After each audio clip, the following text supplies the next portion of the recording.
Hey everybody, happy Tuesday and welcome to another Techstrong TV broadcast. I'm Charlene O'Hanlon. Today is Tuesday, April 26th. We got a lot of stuff going on today, and we're going to get things kicked off on today's episode with the Haunted Hacker podcast. This is part two of a great two-part conversation that Mike Jones, the host, has with Tanya Jonka, who is the founder and CEO over at We Hack Purple Academy, which is a learning platform dedicated to teaching application security, DevSecOps, and cloud security. She's also the best-selling author of Alice and Bob Learn Application Security. So Tanya and Mike talk about so many different things happening in cybersecurity, and she also shares some very exciting news. So part one we ran on Monday's episode. This is part two. I highly recommend that you check out part one of the conversation, but certainly this one is a good one as well. After that, we have our Devops Unbound episode. This one is titled Leveraging Devops Dojos and Centers of Excellence. Those both are not new concepts to the world of DevOps, but in this episode, Mitch Ashley and Alan Schimmel speak with Larry Macaron from Contrast Security and Sharon Alvarez from Salesforce, both of whom have a lot of experience in centers of excellence and creating DevOps dojos. They discuss some of the benefits of DevOps dojos and centers of excellence, and they also offer up some insight into how you can build your own DevOps dojo. Good stuff there. After that, we have our Something Old segment, and this one is from the recent Secure Software Summit virtual event that we hosted earlier this year. This presentation features Dan Larenk from ChainGuard Inc. His presentation is titled Risk and Reward, the State of Open Source Supply Chain Security. We've been talking a lot about securing software supply chains, especially when it comes to open source security, because of all the issues that have cropped up with different versions and vulnerabilities being discovered well after it's out into the wild. He offers up some covering some recent attacks and some open source initiatives that are going to help get this problem under control, hopefully. Specific topics in his presentation include Sigstor, in toto, the update framework, and the Open SSF, some of which we are well familiar with, others not so much. So this is a great presentation, and I'm sure there are a lot of takeaways in it. After that, I'm back with the news headlines. Then I have a great conversation with Juan Orlandini, who is the distinguished engineer over at Insight. Juan and I talk about a recent research report that was commissioned by Insight, and it was done by IDG Research Services. One of the really kind of, I don't know, maybe depressing things of that came out of the report is the fact that organizations are still very much challenged by moving from operations and development silos into a DevOps model. So we talk about why this continues to be a thorn in the side, an issue, and what organizations can do to kind of help turn the tide, if you will. It is a great conversation, and it's actually a very, very interesting report. Highly encourage you to check that out as well. If you listen to the interview, we do tell you how to get the report itself, so do want to check that one out. After that, I've got the webinar's preview for you, and then we close things out with The View with Vizard. In this one, Mike Vizard is speaking with Sonar Source CEO Olivier Godin, who I've spoken to in the past. He's an awesome dude. He talks about the $400 million investment that Sonar Source recently got, and how it's going to be applied to improve the quality of code. Good stuff there. All right, that's it for the lineup. We got a lot going on today's show, and we're going to get things kicked off right after these commercial messages. ContainerJournal.com is the leading online destination for centralized computing-related content. ContainerJournal.com covers all aspects of software containers, from container management, data management for containers, container security, networking for containers, to the entire container ecosystem, Kubernetes, microservices, serverless, and more. ContainerJournal.com has the largest selection of container-related news, featuring breaking news, blog posts, podcasts, and more. Visit www.containerjournal.com to learn more. All right, we are back. Next up, we've got the Haunted Hacker podcast. This one features Tanya Jonka speaking with Mike Jones, the host. Tanya is the founder and CEO at We Hack Purple Academy, which is a learning platform dedicated to teaching application security, DevSecOps, and cloud security. She's also got some exciting news to share among the other many topics that they discussed during the podcast, so do check it out. We're going to go ahead and roll it right now.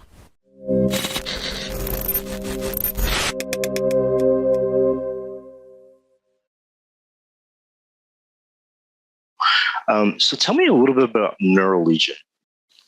So Neural Legion is now called Bright Security. They changed their name 2 or 3 weeks ago, and I've been on their advisory board for about a year and a half. And they are about, by the time this is aired, they have acquired We Hack Purple. And so We Hack Purple is like we did some workshops together in 2020, and then we did more stuff together in 2021. And they're like, we just raised a bunch of money. What if both of our companies became just like one company? And so the plan is to start making a lot of things free from We Hack Purple, and making way more courses and educational content that's just free for literally everyone, so that we can just like break down those barriers. And what they do is they create a DAST, and the idea of their dynamic scanner is that it's for software developers. So like a thing that frustrated me when I joined security is like, why do you write everything in security words? If we want software developers to use this and software developers to fix this, why don't we talk to them how they talk to each other? Like, your session ID should be ephemeral. I'm like, that's garbage. First of all, that's not specific enough for them to fix any sort of bug. And second of all, like, why are you being vague? Like, what they want is my session ID will expire every 15 minutes of unuse, or if it is used every 60 minutes. It must be 28 characters. The characters must be generated using blah. Like, do you know what I mean? And I felt like a lot of the tools out there were not. They were serving experts. They were serving security experts. So for instance, like if I take Burp Suite for a drive as a person that was a pen tester, like it's like a scalpel in a surgeon's hand. Do you know what I mean? And I'm like, but not everyone has time to become an expert. And so what if you're like, I just want to press play and make sure nothing explodes? Yeah. And so that is a thing that we've been working on, like closer and closer and closer. And I guess like we're very close now because we're one organization. And they knew that my dream was to make We Hack Purple free. So some people want to like own their own yacht and be like super rich. And I'm not saying that I want to be poor, but what I wanted to do with We Hack Purple was change our industry and like break down some of those barriers so people could actually join in and actually do really excellent application security. And so that's why I wrote the book. I think I've made $8,000 from the book so far. And it took me like 10 zillion years to write it, or maybe like 9,000, but not very much money. And it's a bestseller, right? And so like you do these things because you really are passionate and you want to change your industry. And so like them coming in and basically like giving me that helping hand up, if that makes sense. Like I was like, I'm only coming if it can be free. And they're like, yeah, we know. Like, oh, okay. That's pretty awesome. So the book, I know you're a bestseller with the book, and I think that's pretty awesome. Writing a book is so intimidating. I don't know how you got through the process. So tell me about that process and what it took to get it from point A to the shelf. Okay, so it all started with this guy named Brock that worked at Microsoft. So he dared me to start a blog. He's like, I dare my entire team to start a blog and to write one blog post a week for a month. And if you don't have at least 10 readers by then, like you win. I can't remember what we would win. And I was like, well, what do we get? What do you get if we win? And he's like, I get a person on my teammate who has an awesome blog. And I was like, okay, this is a pretty good dare. I'm gonna show him. And I don't know how to, like, this might sound really dumb. And in retrospect, maybe, but I didn't think anyone would want to read it. So I wrote my first blog post, I wrote another one, and I did the 4 that he said. And then I had a couple hundred readers almost immediately. And I was like, seriously? And so then I wrote this blog series about a talk I'd given. So it was called Pushing Left Like a Boss, because I think I'm funny. And it was about, the idea of the system development lifecycle and where we could add security to it. And just basically like steps that you could try to do at home. And it ended up being 21 parts. And then people started writing me and saying, do you want to write a book? And I was like, oh, is this email to the wrong person? I'm sorry. I just kept thinking that. And so this guy from Wiley, Jim Menetel, who ended up becoming my publisher, he wrote me and he's like, I bet you have more to say. I'm like, yeah. And he's like, that like a certain number of people will read your blog, but when you're a published author, you can add a 0 to that of the level of exposure you'll get. You're not going to make a ton of money, but you will share your message with that many more people. And he's like, writing a book is hard. I'm like, well, I learned French as an adult and I'm dyslexic. So I'm learning disabled and it's extremely difficult. It's very, very difficult. And I'm like, and I did that. So I feel like I can do a lot of things. And so he set out a schedule for me, which I screwed up, and then I screwed up the next one. But then eventually, so the book did come out like 4 or 5 months late because I spent more time writing it than expected. Mostly, not writing it. So I was awesome at writing, like editing. Editing is so hard, and technical editors. So basically what I did was I hired my biggest troll as my technical editor. Yeah. So he would always pick apart my articles and he would always be like, there's this nuance that you missed, or there's this very, very advanced security version you didn't offer. And I was like, Dom, you are being a perfectionist. And he's like, we have to tell the whole story, Tanya. And he was like, it didn't matter what I did. He would like give me feedback and it would be accurate feedback because he is a genius. He's very, very experienced in AppSec, but he was also just like so meticulous. And I was like, would you be my tech? And he's probably like expecting me to write him and tell him to go to hell, right? and then he said yes, and it was awesome, but it was hard to receive such intense criticism. And like I remember writing him at one point, and I'm like, okay, I feel like you're hurting my feelings at this point. But as a result of hiring, then I got him, and then I got another person that's his friend who's also amazing. And between the two of them, they were I had to rewrite and rewrite and rewrite. I have not had a single person be able to dispute a single point in my entire book, and it's 225 pages. Wow. Like no one has been able to disprove a single thing. There's been small grammatical errors, like, it says is and it should be but there's been no major errors in the entire book, which is like, I was expecting to have, I don't know about you, but being a woman on the internet, people like to criticize us. And so I was expecting people to be like, rah! And so far, no one's been able to find any technical errors. I've had people say like, oh, I wish you would like dive deeper into this or that. And I'm like, oh, that's a great idea. I should. But yeah, so writing the book, super awesome. I loved that part. Technical edits, I found it really hard on the ego. And just researching again and again and again. And then partway through the book, an old security header kind of got killed. So the XSS protection header, it turns out that there are vulnerabilities involved with it, and it's only for backwards compatibility. And then it turns out like modern apps could be attacked with it. And so then a whole bunch of us had this huge discussion about it online, and we all decided that we're just going to kill that security header. And I'm like, do I really have this much power? That's awesome. Do you know what I mean? Like I was like, I was just like, okay, hi guys. So then I wrote about it in my book, and I was just like, wow. And now I will quote my book to people. I'll be like, if you look at page 99, blah, blah, blah. And I'm like, it's a fact now. That's pretty awesome. Yeah. And then in my technical, so you have to give evidence of all of your things. And so then in 2 separate things, because my career has gotten longer and longer, I was like, I actually got to quote myself as my reference for some things. I was like, I was like, because this was invented at this time by, I was like, oh, fuck, that was me. That's pretty cool. Yeah.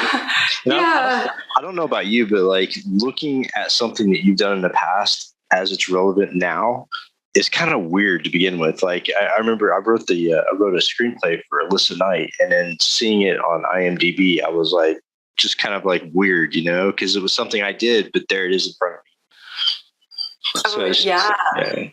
So we talked about social media, and that's kind of where I ran into you, was on social media. And so that's been a hot topic on a couple podcasts that I've done, is social media and the craziness that ensues. The trolling, just the craziness. How do you deal with trolls and just some of the garbage that goes on social media? So I have a person that moderates my messages for me and takes out all the mean ones, because I decided I was too sensitive and I couldn't handle that. And so I never receive any death threats, as far as I know. I never receive really mean emails because I decided it was worth it to me to pay a few $100s a week to not have to see that. Because I learned that I was very, very sensitive. And if I want to remain sensitive, I decided it was worth that. However, I do still see the tweets that people send to me. And I think part of so I get, compared to some of my colleagues that are women, I feel like I get kid gloves. People tend to be very gentle with me because I guess I put gentleness out there. And I also don't trash things. I rarely say negative things about other, this person is bad because blah. If I have a problem with someone, I will write a private message to them and be like, I don't like that this happened. Can we talk about it? Well, a lot of people will say bad things about people behind their back. I tend to say good things about people behind their back. I had a conference write me and they're like, so we just had the third speaker tell us that they applied for the only reason because you say so many good things about us. And I just want you to know that we know you're saying good things about us behind our back and we really like it. That's pretty awesome. Yeah. But if you put that out there into the world, you're more likely to get goodness back. But still, there are people where they have some sort of anger that they want to get out for whatever reason. And sometimes I have to remember, I'm like, this isn't about me. I didn't do an unkind thing to this person. And they're having a day for whatever reason, and try to refrain that. And also, I think that social media is weird. I see a lot of, so I've had people write me and they'll point out other influencers and say, that person has no idea what they're talking about. Are you going to call them out? And I'm like, no. I don't have energy for that in the world. And I know that there's some people that speak at conferences and all they do is give these fluffy talks where they're basically just regurgitating the news to us with pretty slides. And I'm like, I don't need to do that. That's not my work and that's not my job. And also whatever that person is doing, that's their business. And maybe they're really good at Twitter and tweeting and getting attention. And maybe they aren't really great at security, but if conferences want to book them, that's not my problem. Right. That's not my problem. I'm competent. I'm very proud of that. But someone else being incompetent, that's not my problem unless they work for me. Exactly. And exactly. Yeah. And I have to say my team right now are A+. So, that's awesome. Yeah. So gosh, I have the best team. They're so great. I've had to deal with the garbage that goes on with social media a couple times, but I found that if I just ignore it and just keep doing what I'm doing, they end up falling off and going away. But that's one thing I'm really passionate about, because I see how social media influences kids and how it affects kids and their psyche and the damage that it does to them as far as bullying and stuff like that. And it's devastating to watch. I watched an 11-year-old literally just break down over things that were said on the internet. And to me, that really struck me as wait a minute. As an industry, we created this whole, I guess, ecology on social media. That's us. We created that disaster. Yeah.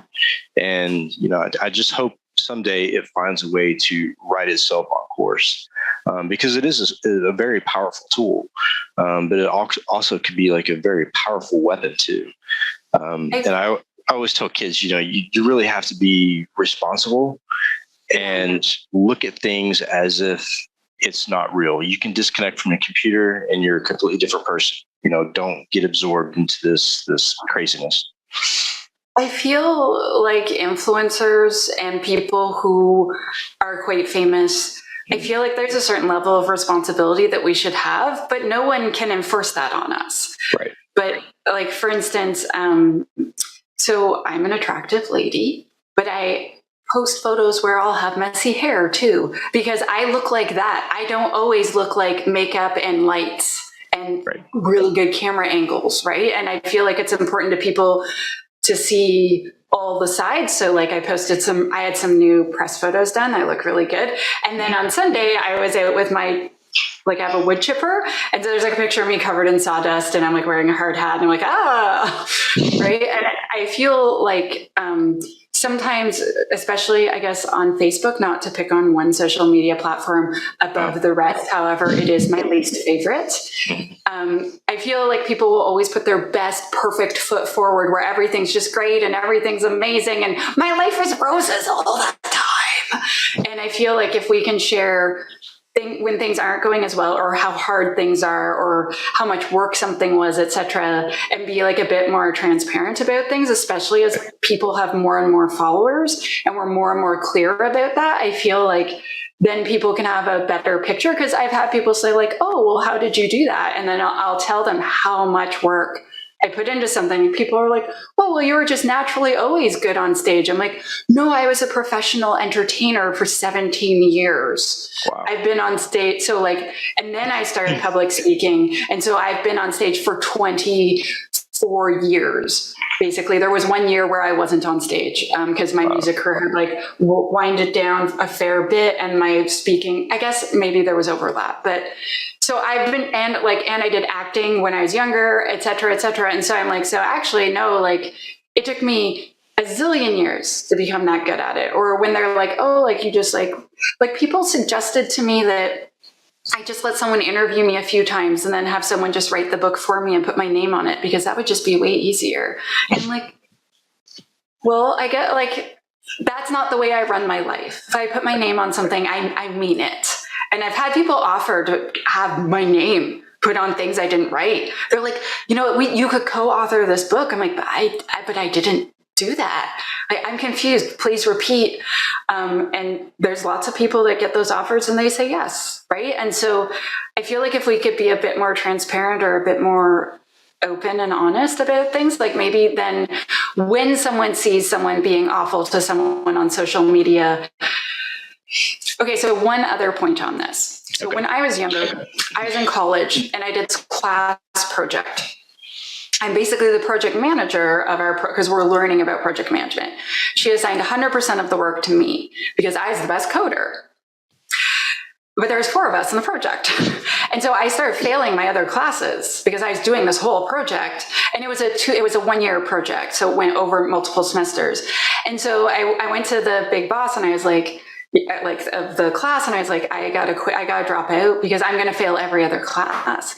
And he was like, why? And so then she had written a thing saying I should be expelled because I didn't obey her and she's my project manager. And like, she actually came into one of my classes and physically yanked me out of a class. And she's like, you should be working on this project. You're not allowed in that class anymore. And I was like, what? And I was like, and I'm like 21 or something. I'm just a kid, right? And anyway, so she wrote a letter demanding that I be expelled from the school. And then the guy was like, wow, she's awful. She fails. And then I got a chance to repeat and do it with another team. And it was much better. Anyway, and so I was complaining to this guy. I'm like, oh, like she's so mean to me. And he's like, Tanya, did you ever think this wasn't about you? Did you ever think that the whole world does not revolve around Tanya? And it's actually that she was so worried, first of all, that she couldn't code it herself and that she couldn't count on the other team members to do a good job. And that and that there were all these other factors. And like, he's like, she wrote like this 3-page manifest about why you should be expelled. And it was actually all about her. I didn't get to read it, but that's what the professor told me. It was all about how her life was really awful and she was having these challenges, so I should be expelled. And he's like, do you ever think that this is actually all her problems? And she exploded at you, but she would have exploded at anyone that was close to her. And she probably exploded at the other 2 team members too, and they just didn't tell you. And like, maybe it's all something that's happening in her and it's not okay what she did, but like, don't blame yourself, dude. You did the best you could. And I was like, oh. And so since then, when someone like it reacts in such a huge way where it comes out of nowhere, I think about it and I'm like, do my actions justify that type of thing? No. There's probably something else wrong. And then you can actually ask them, are you okay? One of my friends used to be a bouncer, and he said like this guy came in and he's this huge man and he wanted to pick a fight, and he's like screaming and he just put his hand on his arm. He's like, are you okay, man? And he's like, my fiance left me. And this huge man just started crying, and he ended up like hugging him and holding him and like showing him out and getting him a cab. And sometimes it has nothing to do with you. Right. And like, if you can remember that, and I realize like people saying awful things about you on the internet feels bad. And I'm not saying your feelings are invalid, but sometimes it comes from a place where they are so much worse off than you, and they are torturing themselves way more than they are you. Yep. And if we can have, it sounds weird to have empathy for someone that's being cruel to you, but it can make you feel a lot better. Yeah, and that's like the ultimate form of forgiveness too, is having that empathy for somebody like that. And you make a very good point. Like a lot of the bullies for kids, have gone through that. Those bullies were bullied by somebody else, or maybe they're being bullied at home. You never know.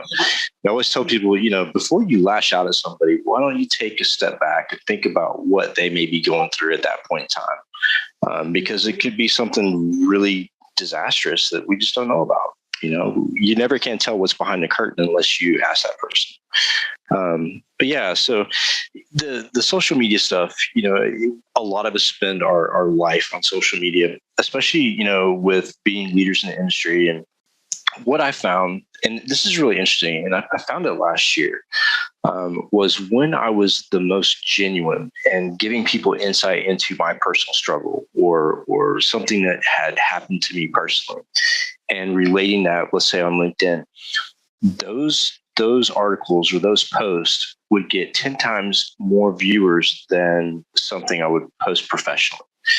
And what I found is that we disconnect ourselves as people so much that people really find that valuable to have that personal connection. Oh yeah, I totally agree with you. And also, like, sometimes there's a lot of feelings involved in the actions that we take professionally, if that makes sense. I wrote this article called Jobs in Infosec, and I wrote it because I was trying to explain not everyone's a pen tester, the firewall guy, or the risk person, right? And there's actually tons of jobs, and then I described each one, and it got 43,000 reads the first month. And my previous top was like 4,000. And I was like, whoa. And it still gets hundreds and hundreds of reads every month. And it's because I tapped into a feeling that a lot of people have, and that's bewilderment and being overwhelmed with, like, they're excited by cybersecurity. There's all these different, and they don't know what the jobs are. So I just described them. Just, forensics, like you go and you check what happened after a security incident, try to figure out what was going on and what damage was caused. And then you usually try to help them fix it. And people are just like, wow, like, yeah, it took me years of talking to different people to figure out that's what that job was, because I wasn't doing it. Yeah, exactly. And then when you look at the mind map, so I've seen people map out biologically what cybersecurity looks like, and just looking at the graphic gave me a headache. I was like, there's that many positions in cybersecurity. It's tremendous. I mean, it's phenomenal. I know, when I was a software developer, like when I started, you were a software developer.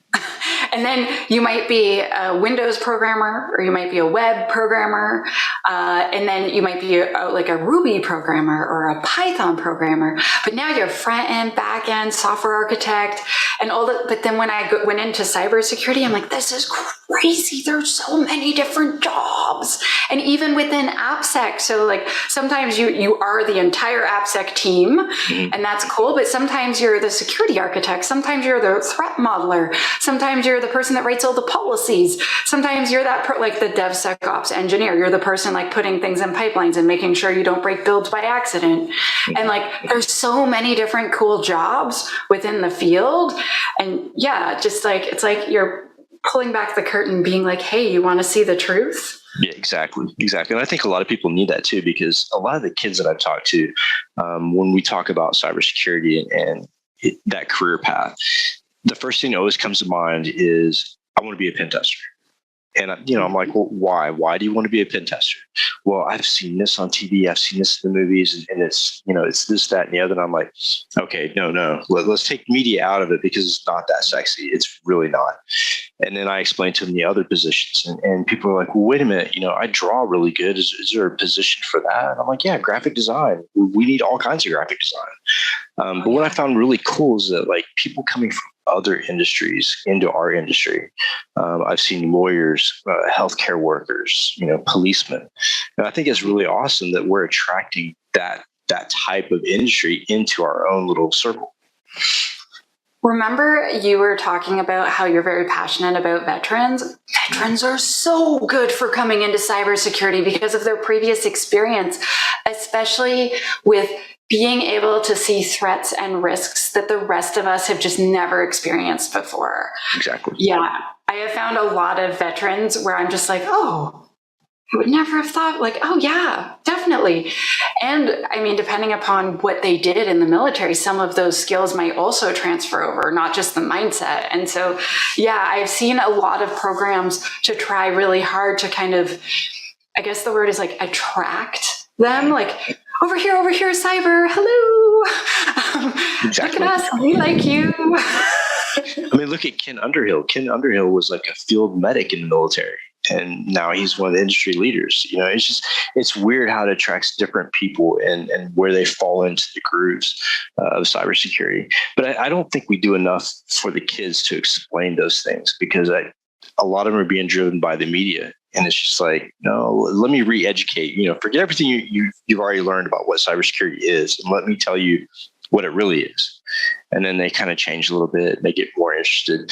But I love talking to kids about cybersecurity because they're so fresh and they're like really excited. And I see some of that in some of the veterans that I've worked with as well. Oh, wait a minute, that equates to what I did over here in the military. Mm-hmm. And so that excitement, I think, is what keeps me going, seeing other people coming into the industry and finding that groove. It's really cool. I have been invited many, many times to speak about basically, especially to get girls and young women they're like, just get them into tech. I'm like, no, I'm definitely going to try to make them all AppSec engineers. I'm sorry, but I'm really biased. And if you're not okay with me trying so hard to convince them that my field is the one they definitely need to work in, then you need someone else. Exactly. But yeah, I feel like, I feel like if more of us did a bit more outreach, so sometimes I'll suggest to someone, you should give a talk. Your job's super interesting. And they'll all say, oh, no, not me. No one wants to hear what I have to say. And I'm like, do you love your job? Because then we do. If you hate your job, no, we don't want to hear about that. And you should also find a job you love. Because like, I don't know how to say this, but if I didn't do AppSec, like there's so many other jobs in cyber that I would want to try. Yeah. Like, I think forensics is really cool. I think threat hunting is fascinating. I think just responding to incidents, it's like the adrenaline rush is amazing. Like there's so many cool jobs.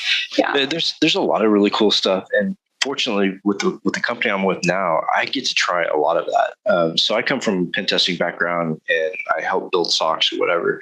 But with this new company I'm with, I've been there for about 7 months now. I've been involved in incident response and forensics and threat hunting. And it's so cool to see all aspects of it come together. And being in the industry for over 20 years, everything I see is still new. It's not like, oh, I've seen this before. Everything is brand new. And I think it's important to like your job. Like you said, like, if I woke up one morning and didn't like my job, then that would probably be my last day. Because my thought is I spend most of my time working. And I have so many hats that I wear. If I didn't enjoy and love what I do with complete passion, then I would have to move on to something else because life is too short to spend it in a role that you don't want to be in. I agree. And especially, so I feel like we're spoiled in cybersecurity because there's so much opportunity. Like I keep telling people, once you have your first role, stay there at least 1 year. and then the world is literally your oyster. Yep. It's literally your oyster. I was joking when I left Microsoft that like a white van was going to stop and just throw me in, and it would be people just wanting me to do AppSec because it's so hard to hire for AppSec. And then when I started the academy and people were hiring people that hadn't even completed the program yet, they're like, "No, then we won't be able to afford them when they're done." And I'm like, whoa. Exactly. Yeah. And Microsoft is a really interesting institution as well, because I think Microsoft gives a lot of people that push and that kind of elevation to go out and conquer bigger things. Just from my short visit there, like I remember when they brought the smart car without a driver that picked me up and took me to the different buildings. And I thought, this is mind blowing. I mean, this is 2005. What is going on here? This is like the Jetsons. And then all the people there were really cool, and the culture was really different than what I was used to. But back then they did the different types of interviews too. It wasn't a technical interview. It was more of a psychological profile. Okay. I don't think they do those anymore. I talked to Vidya, who is another friend of mine. She works there. She said, no, we don't do those anymore. But back then, one of the questions they asked me, I was in this really cluttered room, and this lady says, I'm thinking of an object in this room, and it's your job to figure out what that object is by asking the least amount of questions. And I was mind blown. I was like, why? What is this for? What am I doing here? But they were on a different level, even back in 2005. Even the way that they looked at potential employees and the mindset and what it took to be part of Microsoft. I found that really interesting. Google is another one of them that was on a different level even back then. But I've seen some great things from people who came from Microsoft back in the day, and it's really impressive. So, well, Tanya, it's been awesome having you on, and I definitely want to catch up with you again, maybe a month or two from now and see where everything's at. And I'm really excited for you and the news that you have coming through the pipeline. Any last thoughts before we shut things down? I'd really like to invite people to join the We Hack Purple community. It's free. There's no upsell. So there's no thing that you can buy in there. Everything is just free.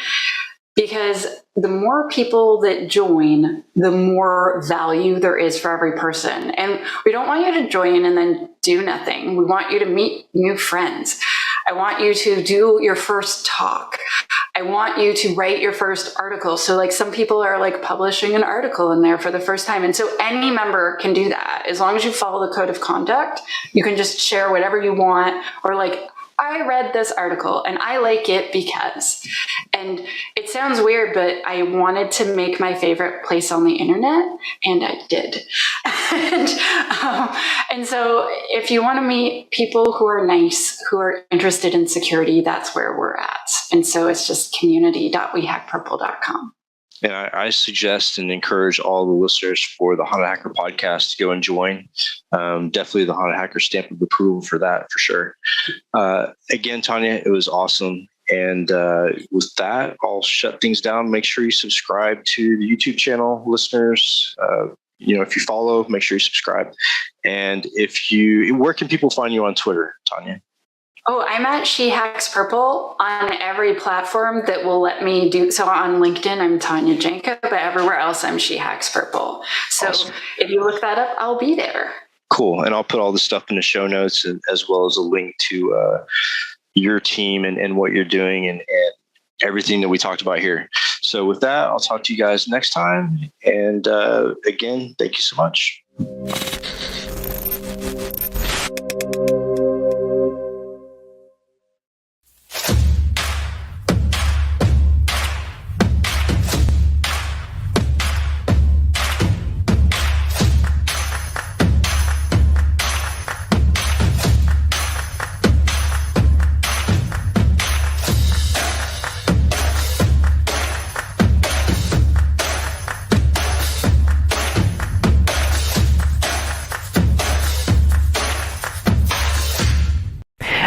we are back. Next up, we've got Devops Unbound, one of our ongoing series here on Techstrong TV. This one is titled Leveraging Devops Dojos and Centers of Excellence. And in this one, Alan Schimmel and Mitch Ashley, who are the hosts, they are joined by Larry Macaroni from Contrast Security and Sharon Alvarez from Salesforce, and they talk about the benefits of the Devops Dojos and Centers of Excellence and ways in which you can create your own DevOps dojo. Lots of takeaways in this presentation, this conversation. Let's go ahead and roll it now.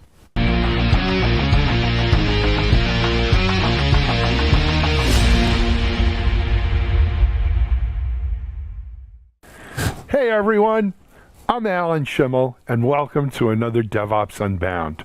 For those of you not familiar, Devops Unbound is a bi-weekly video series where we discuss and try to take a little bit of a deeper dive into different aspects of DevOps and different questions and theories and practices around DevOps. We're very, very proud to be affiliated with our friends at Tricentis, who have sponsored Devops Unbound since day one. It's been coming up on 2 years now, and couldn't ask for a better partner and sponsor for us on Devops Unbound here as we go where no video show's gone before on DevOps, right? We hit just about everything we think our audience would like to talk about. And speaking of that, we actually have a topic that I think you are going to like today. I should mention, though, that in addition to these for this particular format that you're going to see today, which is our panel format, we also do a monthly Devops Unbound roundtable with a live audience. So you out there watching this get to participate and drive the discussion. That's not the format for today, but we will have one again coming up in another 2 weeks or so. And I encourage you to sign out for that and become part of the Devops Unbound experience. It's actually a lot of fun. So for today's Devops Unbound, though, we're going to take a look at the whole question of, how we disseminate DevOps in an organization. There's been a lot written and spoken about it. There's been many sessions at conferences. I've had the pleasure of listening and learning from several people. But DevOps has presented us with sort of a unique path, a unique road on how do we go organization-wide in DevOps. DevOps almost invariably starts with little bubbles of DevOps, I call them, at enterprises, right? Small teams who adopt some DevOps ways. And then, if they succeed, or sometimes even if they don't, that builds momentum within an organization. And more of the teams do DevOps. But at some point, you want to bring all that disparate learning. You want to bring all these disparate teams together. And you want to start setting down your emerging practices, your best practices on how we do DevOps. And it's taken many forms at organizations. We've had things like DevOps Dojos. We've had internal DevOps days as part of DevOps Dojos kind of things. We've had centers of excellence. We've had communities practice. I messed that up, but Sharon will correct me shortly. There's been a lot of ways to skin the cat, right? I don't know if one way is necessarily the best way. I think your mileage varies by the organization, but we're going to jump into all of that today. To do it, I couldn't think of some better people than our folks today we have on board. Let me introduce you now to our panel for today. First of all, I'm so happy to see him. I'm going to see him in person in June at our RSA DevSecOps event. He's a fixture there. He's with a different company now than the last time I saw him there, but that was 3 years ago. Larry Mascherone. Larry, how are you, man? I'm doing great, Alan. Thanks for having me here. Great. And I look forward to seeing you and the whole, everyone from the community at RSA. That'll be great. Larry, why don't you give folks a little bit of your background? Sure. So as you mentioned, I'm work with a new company, Contrast Security. But before that, I launched and scaled for 5 years the DevOps Transformation Program, or DevSecOps Transformation Program, depending upon how you think of it, at Comcast, the large conglomerate for telecommunications. Comcast, 600 different development teams, 10,000 developers were the target audience for us. And we did it in something borrowing from Dojos with coaching, but a little more like a community of practice, in that the folks that we were working with were also contributing to the content and the evolution of the program. Excellent. Joining Larry and I is Sharon Alvarez. Sharon, welcome to Devops Unbound. Thank you. Thank you very much for having me, Alan and Mitch. I'm really, really excited. Yeah, thank you so much. I'm very fond of all of the events we're organizing, and so Devops Unbound, the roundtables, and so on. So fantastic. Thank you for joining us. Sharon, why don't you give folks a little bit of your background? Yeah, so I have been in the Agile space for nearly almost 15 years now. I've led significant transformations. First, I started in France, where I worked with Alcoa fastening system. I have a puppy in the background, so you may hear him. And in Seattle, I led some significant transformations with larger corporations such as Amazon, Expedia, Microsoft. I've been focused on Agile and DevOps. So like Larry, I had an opportunity to set up actually some DevOps, Agile and DevOps Dojo. And in fact, I'm starting out with an Agile Dojo right now at Salesforce. Yeah, I'm working with Salesforce right now in Agile delivery. Excellent. Okay, then our fourth member today is my co-host and partner and friend, Mitchell Ashley. Hey, Mitchell, great to see you. Why don't you introduce yourself? You bet. Hey, Alan. Hi, Larry. Hi, Sharon. What a great panel. I can't wait to hear from you all. My name is Mitch Ashley. I'm CTO with Techstrong Group and also principal with Techstrong Research, and having gone through my own couple of DevOps transformations. Have to be transparent and say we didn't get to use a dojo at that time. So I'm fascinated and want to learn, just like our audience too. So, but I am have been passionate about learning organizations. And that's a lot of what we talk about with Centers of Excellence and dojos and things like that. So how do we create a community of learning? So I think it'll be a fascinating discussion. Absolutely. So let's dive into it, guys. I gave my 2 cents, right? I think for whatever reason, DevOps and DevOps and Agile, for that matter, have lend themselves really well to these concepts of, in an internal methodology, an internal process of learning, of sharing. Because I think dojos and centers of excellence and community practices are as much about sharing as they are about learning. It's a two-way street.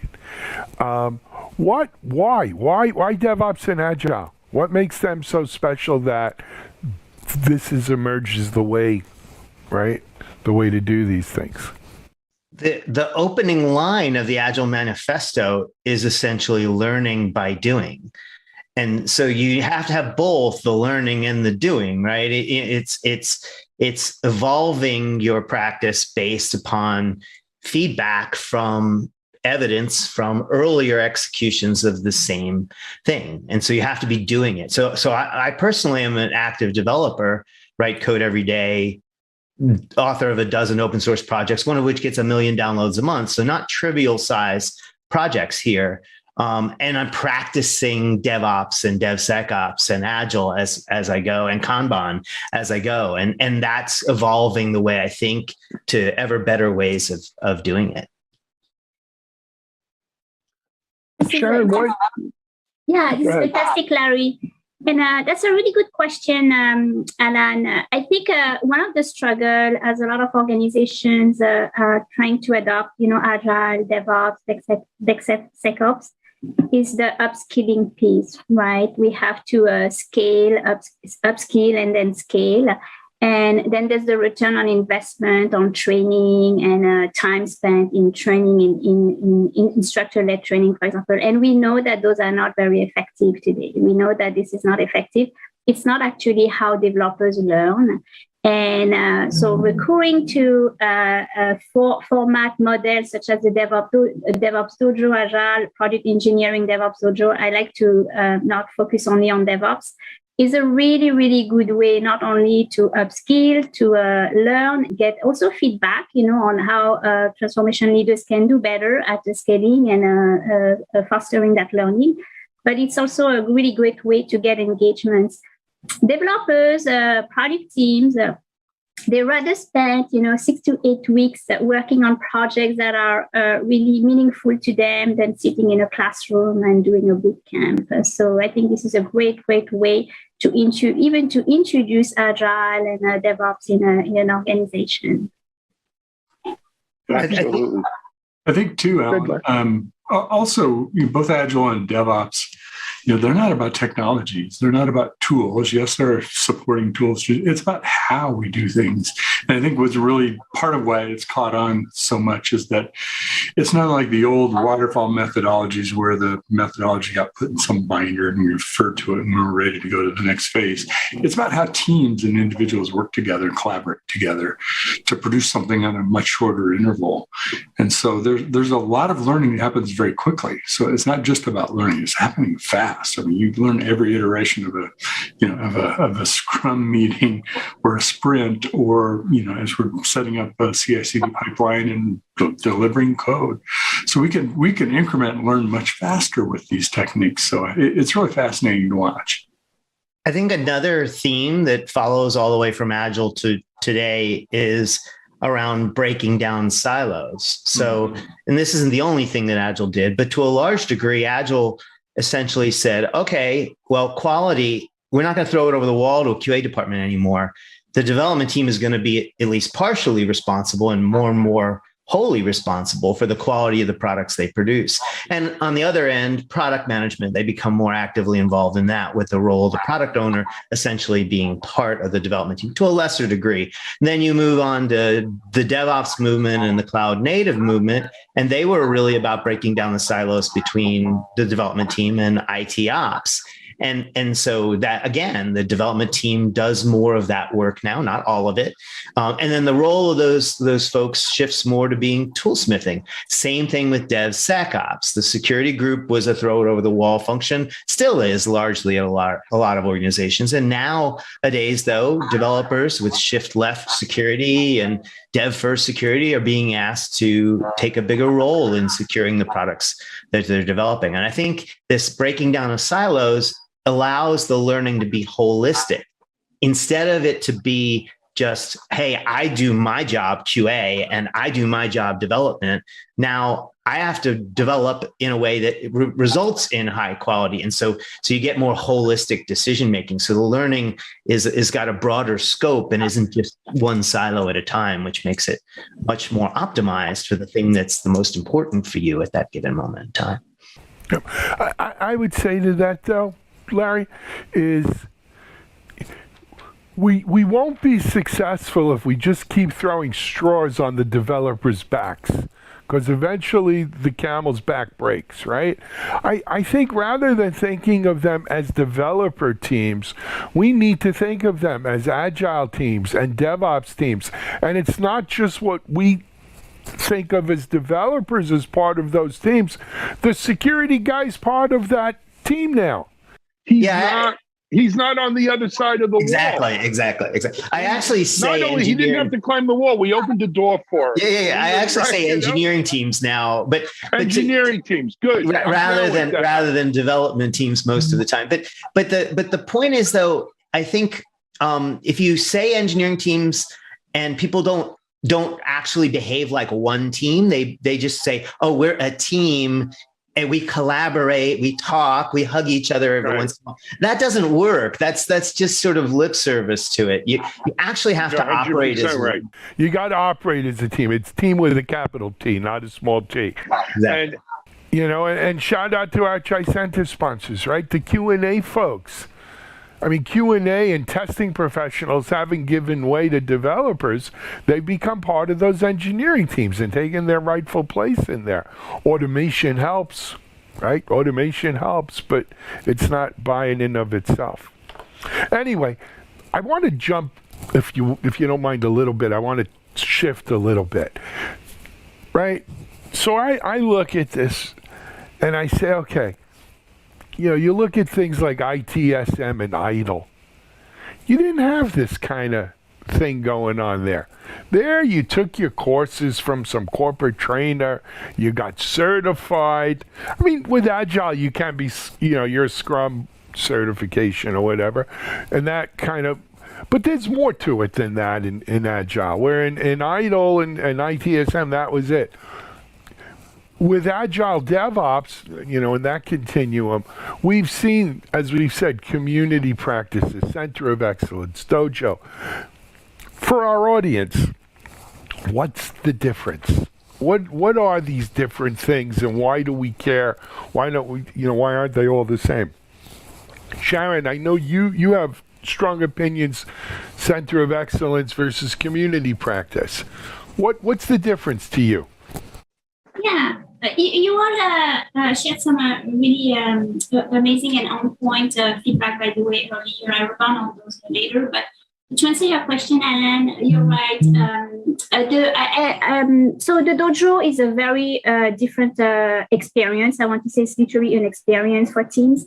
But between the Center of Excellence and the Committee of Practice, the challenge and maybe the pitfalls of Center of Excellence, they are highly centralized. They are set up by an organization. They are led by directors. They have a specific teams, and that teams develop templates, and we try to, roll out or standardize those templates across an organization.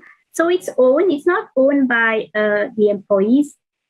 We can definitely, provide feedback, introduce templates and models and so on. But it's more centralized. And the committee of practices, I want to explain the difference, actually, what it leads to. The committee of practices are generally more employee-owned, so it's really a community owned by, you could have a committee of practice for architects. You could have a committee of practices, in fact, for testers, a little bit like the guilds. You could even have something for, security, availability, and so on. And so they really shape, they define the community of practice, so they have more freedom. And the benefit is because when you have a community of practice, it's a lot more sustainable. People can come and go, but you have some sort of sustainability across the organization. It doesn't break, it doesn't lose its momentum when a director, leaves the Center of Excellence. We have a new leadership and so on. So which is the Center of Excellence may take a new direction or may stop as well. But the community of practices are more organic, and I like this aspect. I did an interview with Nicole Forsgren, I think it was in 2019, it's published on InfoQ, where she actually explained beautifully the difference between the Center of Excellence and community of practice. And I very much agree with her, yeah.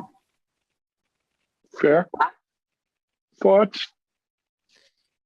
Yeah, so I focus less on sort of the definition of the and we really have talked about, I think, 4 different things at this point: Dojo, Center of Excellence, Community of Practice, and Guild. And I would say they're sort of on the spectrum from really intense, immersive to lighter touch, I guess, and maybe those last 2 could be swapped depending upon how you define them. But so the program I put together at Comcast borrowed from the dojo concept, in that there is a coach dedicated to each individual development team, but we didn't take them out of doing their own work. We essentially coached them in place. So just like a basketball team or a baseball team or a football team that's playing games every week, you don't have time to sort of say, take them out. We're going to take you out of the league for a few weeks and train you intensely. No, we're going to coach you every week and learn by doing. And so we we had this concept of a gradual on-ramp, and we centrally defined the list of practices that development teams should all be striving towards, but that was contributed completely by the community. So in that sense, it was a community of practice. But the coaches that were employed by my program would meet with each individual development team, and the list of practices were essentially prioritized by the best bang for the buck. And we'd start with the top 5, 6, 10, and we talk about them with the team, not just sort of say, this is a survey, are you doing it or not? And we're going to check you off or mark you down. It's not red, amber, green. It's what do you think about this? And do you understand what it means? And what would it take for you guys to actually, or gals, to actually adopt this practice and make it produce value for our company? And as soon as we got to 2 or 3 of these items that they weren't doing at the value delivery level, the full cultural level, we call that, we stopped the gap analysis. We didn't need to talk to them about the other 30 practices because, we're just going to say, okay, these are the top ones. Let's make a plan and a commitment in the next 90 days for you to adopt those to the point of delivering value. And then we would help them over the next 90 days. And then we come back and they might pick we do another little workshop and they might pick another 2 or 3 practices to adopt. So at this point, it takes about 1.5 years for a team to get from wherever they are, low levels of maturity, to sometimes very high levels of maturity of DevOps and DevSecOps. I'm curious too. One of the observations I have is sometimes it's what the organization is kind of used to working with. If you already have centers of excellence or community of practice or some way you've established those kinds of not functions, but sort of built into the DNA of the organization. It seems like take advantage of that. If you already are a community of practice organization, go build on it. If it's centers of excellence, go build on it. It seems like a good way to get started. Agree? Yeah, I very much agree with everything you said, Alan, as well. I think you touched on it when we talked about Larry, when you mentioned we learn and we do, and we learn as we do. So I think we forget often to apply an iterative and incremental approach to actually all of those models, right? So the DevOps Dojo has to evolve based on feedback that we're receiving, based on engagement, based, on the return on investment and so on. And same for the Center of Excellence and Committee of Practice. In all of the dojos and Committee of Practice that I set up, I had to adjust, based on engagement, based on the feedback and so on. So I think as long as we adopt this iterative and we listen, to the audience, we listen to what people are saying and what they need, I think we can be successful no matter what format we're using. I very much agree with you. Yeah. Yeah. So Mitchell, similar to Sharon, at Comcast, when I started, there was the concept of a guild was in place a little bit, and the concept of a center of excellence was in place a little bit.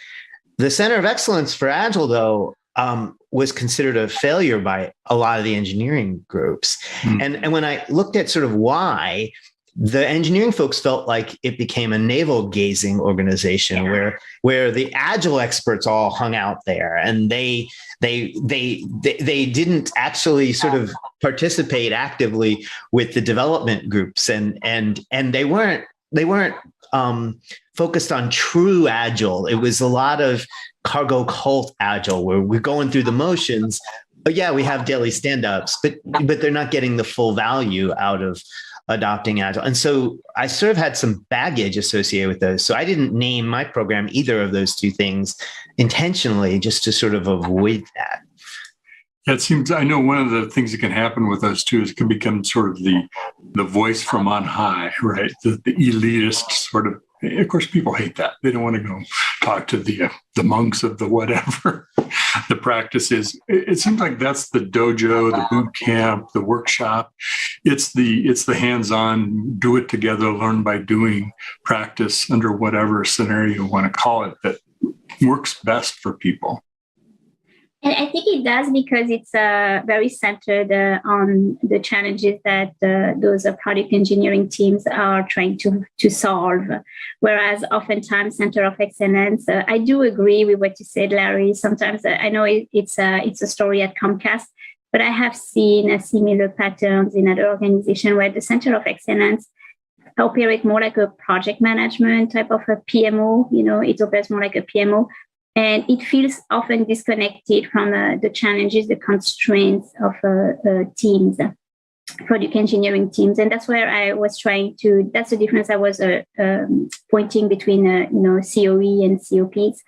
And with the DevOps, with Dojos, I think it's completely different because the approach is not about, it's not so much top down. We really start with the teams. We start with their challenges. There's no charter to focus on and scale something, but the focus is really to look at the concerns that the teams have. They come with their challenges, and we help them solve their challenges. So I think that's a huge difference between Dojos and Center of Excellence, or even COPs. COPs, we can make it center on the challenges that we have better than with a Center of Excellence. Fair to say that more of a not purely, but more of a bottoms-up approach as opposed to passing knowledge on from on high.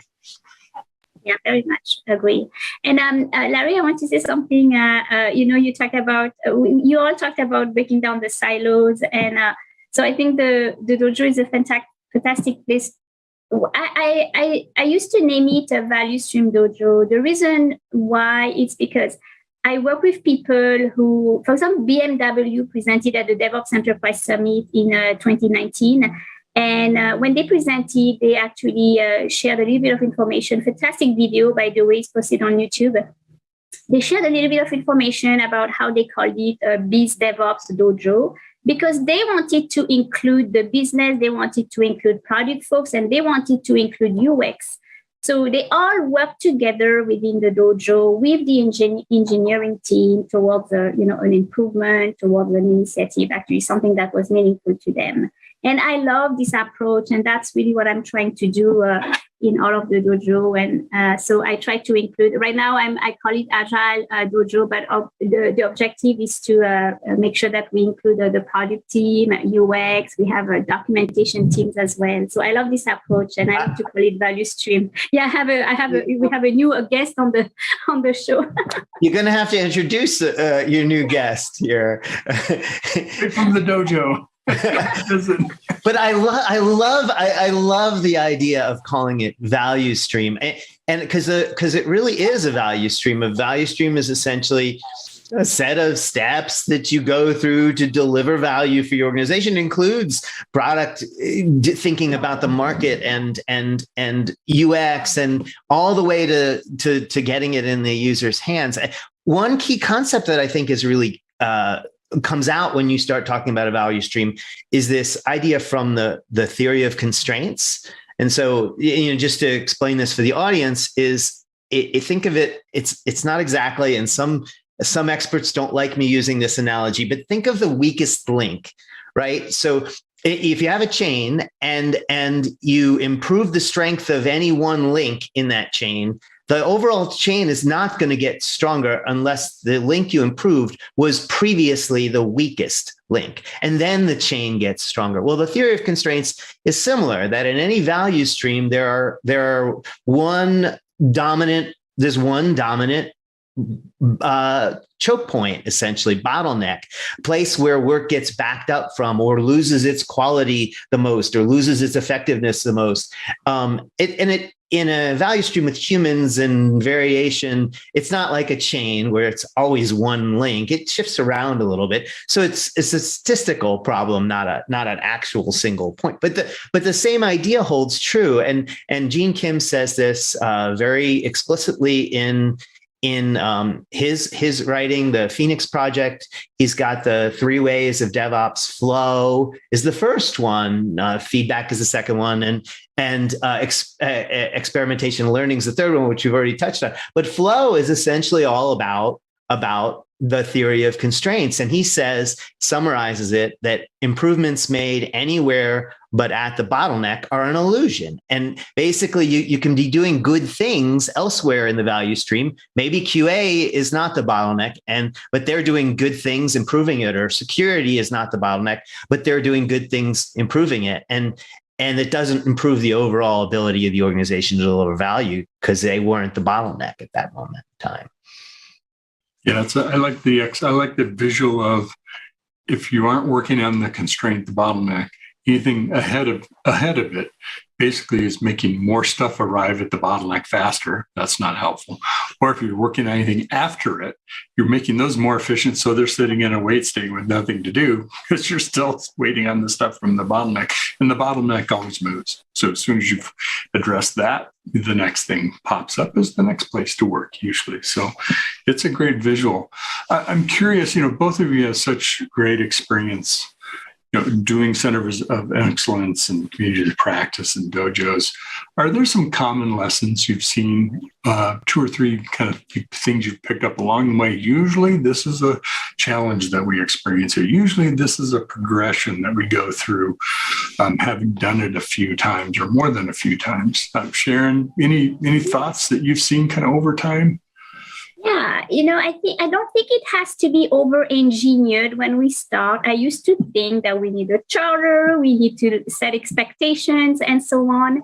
And I don't think it's the case. Right now, I'm starting something very scrappy, organically, and I want to see interest, how people are going to come into the dojo and use it. And the other thing, I think it's really important to tell success stories continuously in order to drive engagement. So the dojo is going to be the place where people come. We don't voluntold. We don't want to impose it on people. We want them to see the value and come with their challenges and work with us, right? So in order to make that successful, to make that happen, it's really important to tell the success stories. So when a team comes into the dojo, we need to clearly understand the challenges, document that. And when they leave the dojo, it's really important to share the success stories. That could be metrics, that could be a story, but it's important that could be a video, but it's really important to support them, show them recognize the investment that they've done while they came to the dojo. So one thing that I'm doing right now, I have several programs for the dojo, and for each time I have belts, badges, and belts. So I love having a system that recognizes the investment in learning, actually. So that's something that I've learned over time.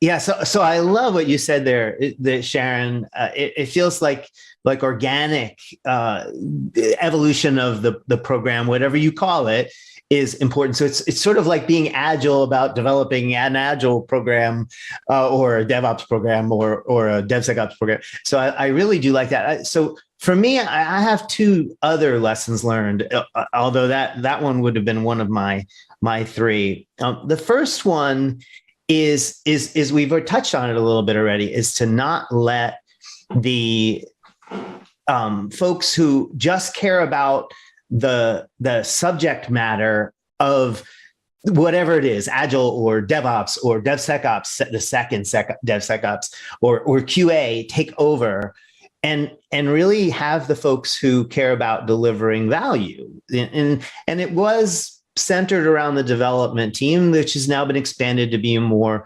engineering team, as Alan was saying earlier. The other thing I have as lesson learned, which Sharon said, we all know that instructor-based training is not effective. Well, I didn't know that when I started my program at Comcast, and I had to learn it the hard way. It is to focus on this idea of contextual learning instead of instructor-based learning. And so there's 3 pillars of contextual learning. The first one is that it has to be important to the work you're currently doing, situated. And so like providing feedback to a developer in the pull request, because they're trying to get their work accepted into the product with the pull request. They're going to pay a very close attention to any feedback, and they're going to do the learning deeply get the learning deeply because of that. Social, and Sharon touched on this also, is that you have to spread the word, you have to reward folks for it. The pull request actually provides a social positive reinforcement because their peers get to see that their code got accepted into the next higher level branch. But things like gamification and leaderboards and parties for the person. There was one business unit leader who challenged another business leader unit to have the most maturity improvement in their engineering teams. And then the loser was going to have to wear an Easter bunny outfit to work during the season, at the end of the 90-day period, and then distributed as the third pillar of contextual learning, meaning that the organization really supports the value of this learning. And so I really have shifted to everything is contextual learning, nothing instructor led, nothing video based. It's all got to be basically just in time learning. It's awesome, Larry. I love it. It gave me so many great ideas. And maybe the last thing I want to say, make it as inclusive as possible. Like I said, include UX, include the not just the core engineering team, but product teams, and make it as inclusive as possible to make it more effective. And Great. Well, we have a few minutes left, so I'm going to give you a little bit of a chance to think about how you want to answer this last question. Curious about resources. We talked about learning within organizations. How about learning from each other outside? What are some maybe really great resources? It's going to be anything from books to Slack or groups or whatever. Are there any that either one of you might recommend to someone in our audience who's kind of looking for that next place to go, learn more, help bring that back into their organization? Whoever wants to go first. If I understood your question, Mitch, is what are the other opportunities of learning? Is that right? What resources might you have to go learn more about doing a dojo or a community? Where can I learn from in addition to watching Devops Unbound? Yeah. So this is a really good question because, how do you start a DevOps dojo? So there are a few really good now. It's getting traction, and there are a few good resources on YouTube. My go-to resource is the DevOps Enterprise Summit and the Dojo Consortium. So they have a site. Target as a site as well. And the DevOps Enterprise Summit published a lot of videos on DevOps Dojo. There's probably close to 10 videos right now. So I watch them on a regular basis. I've done a panel with Helen Beal and Brian Finster and Eric Chapman. It's published on a Bright Talk. It's a 1 hour like ours, actually. And we cover the question, how to set up a dojo, what's a DevOps dojo, how do we measure it, what do we need to do to make it successful, and so on. So it's a really good Bright Talk recording. And there are few books, so I don't remember the titles on top of my mind, but if we look on Amazon.com, I think there are at least 2 to 3 really good references. But I recommend the videos on YouTube. They're fantastic because they are actually real life examples of what works and what didn't work. Yeah, so I'm going to take a little different angle because I don't know of any resources off the top of my head that are specifically about establishing a dojo or a center of excellence. So I'm going to say, sort of as a foundation, I really love Gene Kim's approach to thinking about DevOps. So really don't just read it, but fetch that and sort of really deeply internalize the 3 ways and sort of like how you would actually implement those and how would you inject those? How would you encourage those to form in the culture of your organization? That would be sort of my biggest recommendation for that. Nicole Forsgren's Accelerate, and I know there were a couple other authors on that book, but or at least one other. Gene Kim might have. Gene Kim I think was actually a co-author of that, but it's really Nicole's work.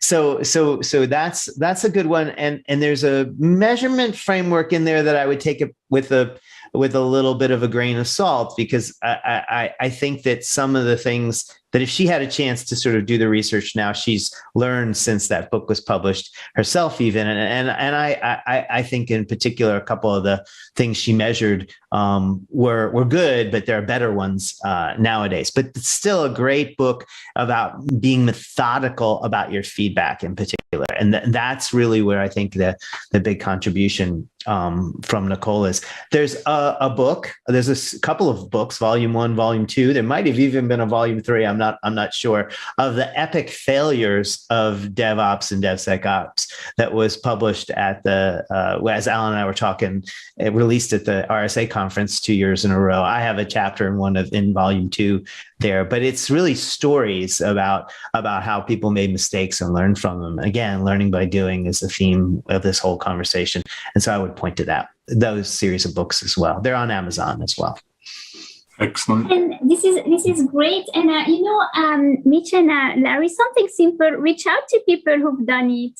Because you talked about Gene Approach, and Gene Approach is very much about communities, conferences, and reach out to people. So reach out to us if you're looking at setting up a dojo or a committee of practice. You don't know how to go about it. Just reach out to us, and we'd be happy to help you. Yeah, and along those lines, I'm starting a new organization, transformation.dev. If you go there, there's not much there yet. There's one blog post and about flow, about theory of constraints, which we already mentioned. And there's a sign up sheet to sort of join that community and help contribute to, and sort of like a community of practice, but not bound within a single organization, is the idea behind transformation.dev. Yeah, transformation.dev. Excellent. Well, we are all out of time, so I'll just give one analogy to wrap things up. As much as I love to watch Bob Ross shows about him painting, there's a difference between watching him and the peacefulness of it to picking up that brush, giving it a try and trying some things. And that's what we're talking about with Centers of Excellence and Dojos and all that, and helping each other learn from that. So pick up a brush and start painting your dojo and enjoy it, and reach out to people like Sharon and Larry and so many others on all the great resources. So thank you so much to you both. I feel like we've kind of stepped in halftime in the game, and you guys are all stepping back onto the court, or back to painting, or whatever you're doing, and back to doing your work. And we appreciate you taking the time to share so much knowledge and expertise with everybody. Well, thank you for having me. It was great. Thank you for having us. Yeah, absolutely. You bet. And thank you to our great friends at Tricentis for sponsoring Devops. Thank you, all of you, for joining us today. Alan will be back with us next time. I think he's off building his dojo. He'll be back, and we'll see you all soon.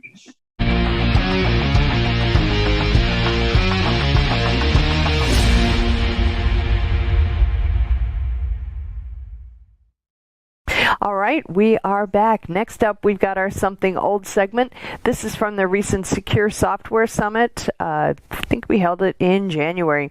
This is a presentation by Dan Lorank, who is with ChainGuard Inc. His presentation is titled Risk and Reward, the State of Open Source Supply Chain Security, talking about all the bad things that have happened with respect to open source software and the security especially along the software supply chain, and then some of the things that's happening in the industry right now to alleviate the issue, including a Sigstor in Toto, the update framework, and the Open SSF, all of the different open source initiatives that have recently come to light to help mitigate the problem. It's a great presentation. There's a lot of really great takeaways in this one, so I do encourage you to check it out. Let's roll it now.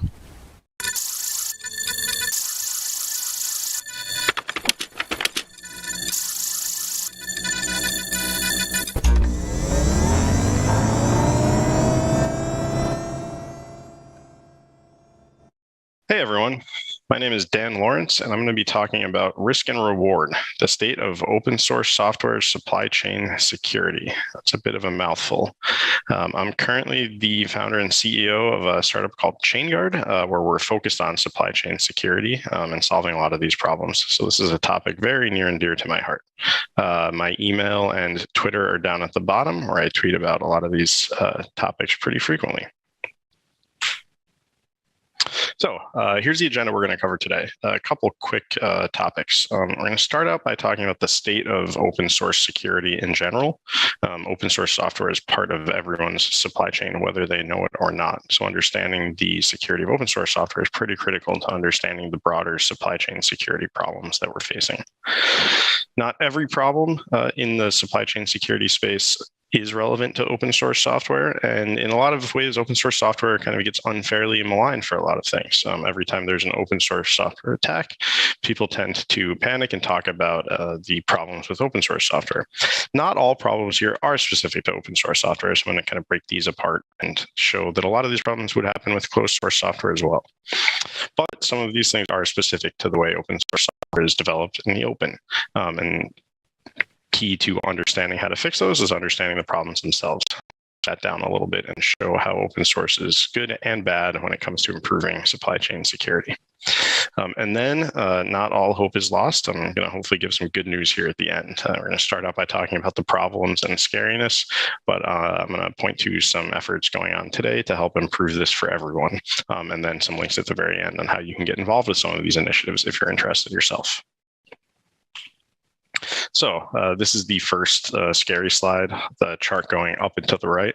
If you've been paying attention to security in the software space or open source software at all in the last year, this probably isn't news to you. This report came out from Sonatype in their 2021 State of the Supply Chain report. But we're seeing a whole bunch of new, Sonatype refers to them as next generation software supply chain attacks over the last 5 or 6 years. They're happening across all different language ecosystems. They're happening across all different types of software, and they're happening pretty frequently today. This includes things like typo squatting, which is where somebody might register a domain name or upload a package with a typo in it or a slightly misconfigured hyphen, something like that, to try to trick people into installing a malicious version of a package. Malicious code injection is another type of attack here that they treat as next generation software supply chain attacks. This can happen a bunch of different ways, usually like an install script or something like that. When you first install a package, downloading and injecting some malicious code that makes it harder to find.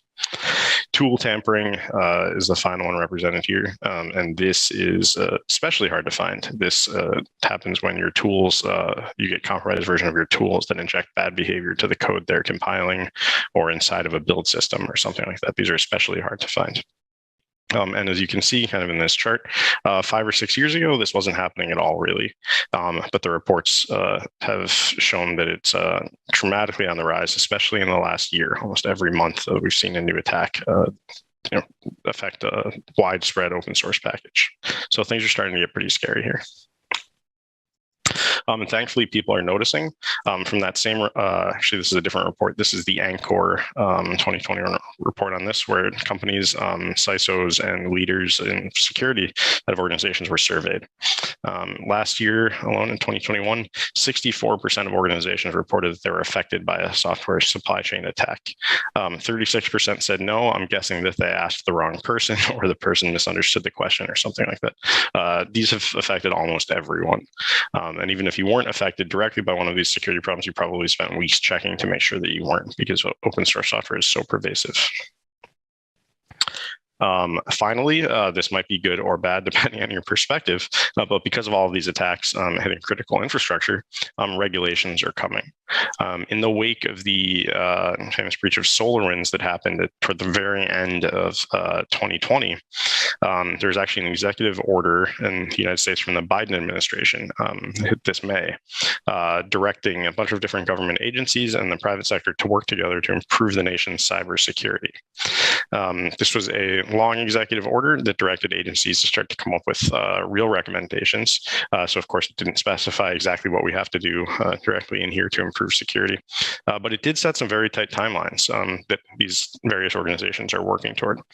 A lot of these regulations include things like SBOMs or software bill of materials. You might have heard that word come out of this executive order, which can be thought of as like a nutrition label on food. Right? Software bill of materials would be required from vendors to explain what dependencies, what third-party packages come with a piece of software, so that organizations using that can take that knowledge into account during purchasing and during patching and maintenance programs.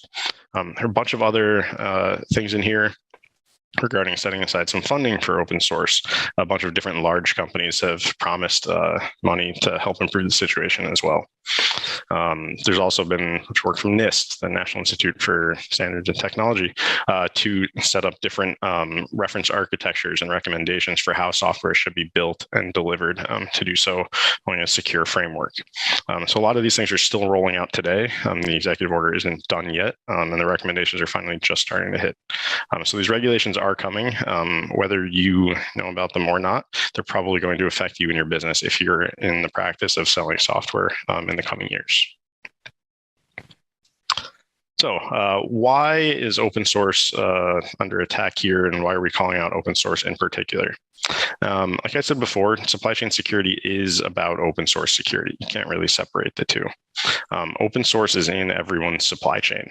This is from another survey, the SONA type survey. 98% of code bases contain open source code in their audits. Again, I think that's probably an underestimate. It's a huge number, but I think it's probably an underestimate. I think the other 2% here were like that, the fifth dentist that didn't recommend the toothpaste. They must have misunderstood or didn't understand what open source software was. It's everywhere. It's pretty much impossible to build code today from scratch without using open source in some manner. Of that, though, on the flip side, 92% of these code bases contained outdated or vulnerable code. All code is vulnerable eventually. The code that we don't see vulnerabilities in today is just the code that they haven't been found in yet. The longer you look at something, the more likely it is to find a vulnerability. So just because something is secure when you started using it doesn't mean it is still secure. And this is a common problem plaguing organizations that are using open source software today. It's all over their code bases. They didn't keep track when they started using it, and they forgot to update it, which leaves them vulnerable now. Some famous attacks have happened this way. The Equifax breach from several years ago is based on an outdated version of Apache struts.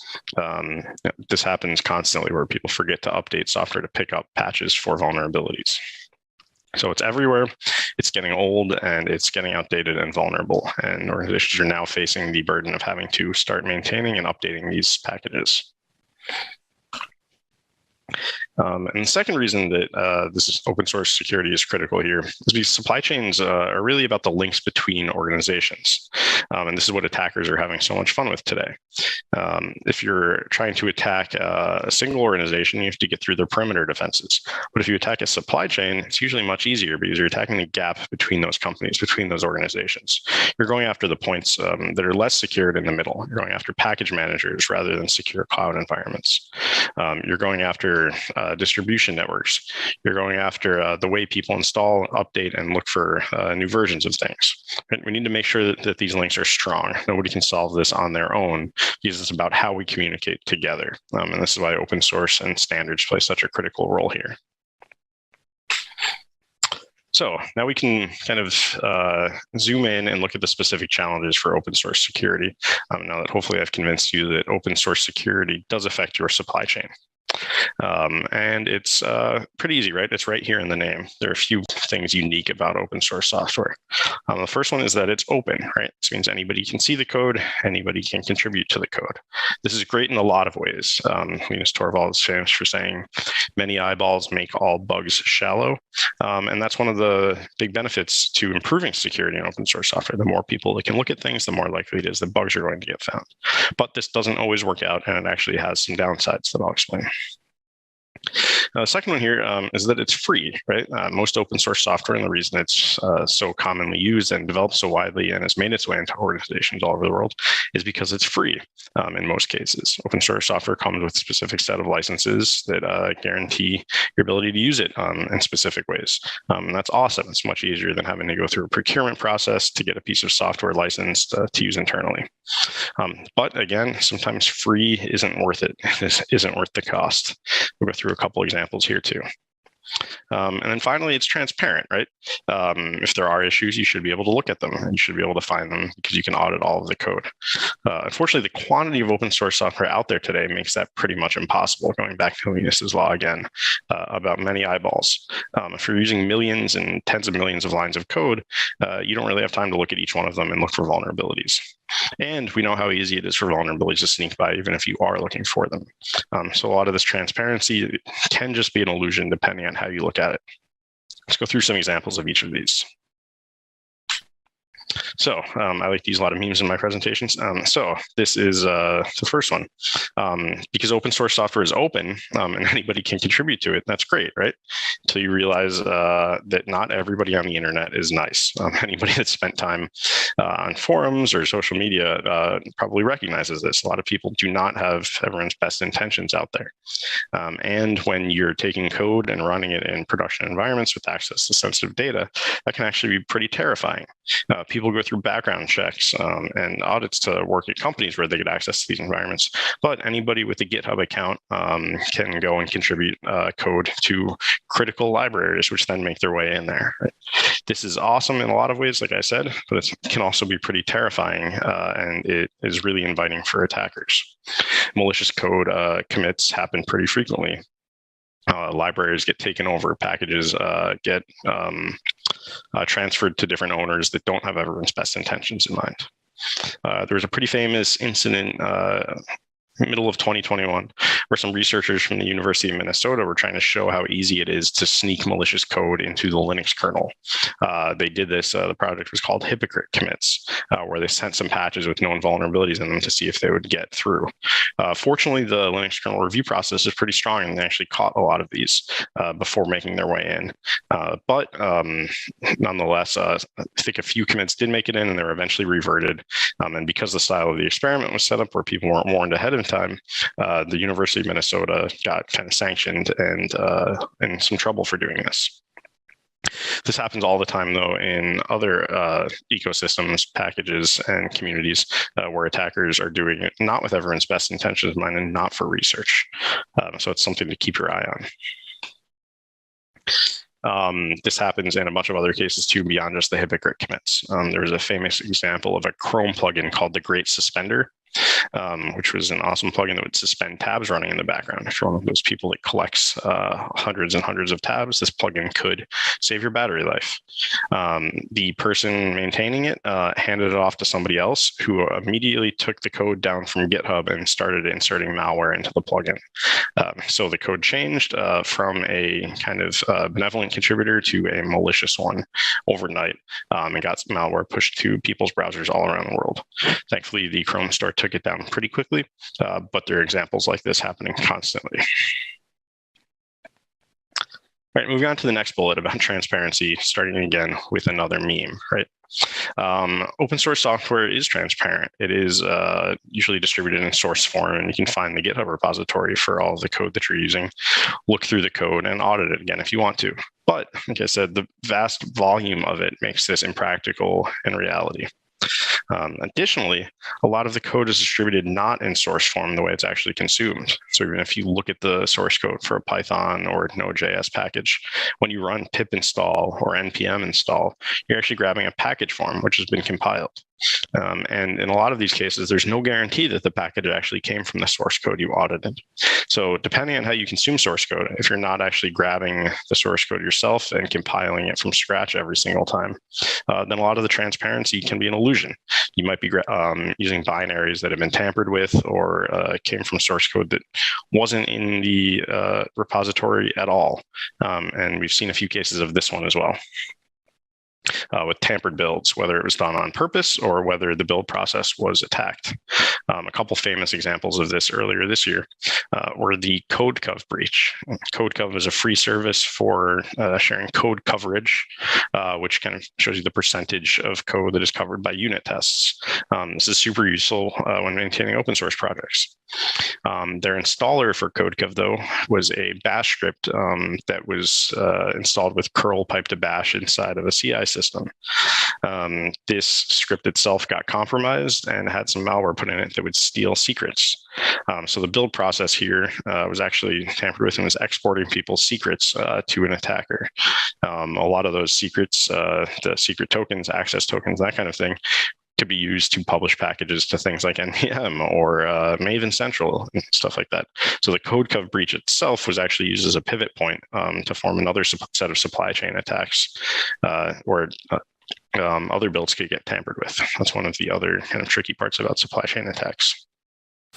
Another famous one from last year, maybe it was late 2020, I can't remember the exact date, was the PHP server that was managing the source code repository for the upstream PHP project. Sorry. This was actually compromised and a couple commits were injected directly into the source code repository. Thankfully, it was detected pretty quickly. The commits were backed out, and then the server configuration was locked down and migrated to another host that could be more easily secured.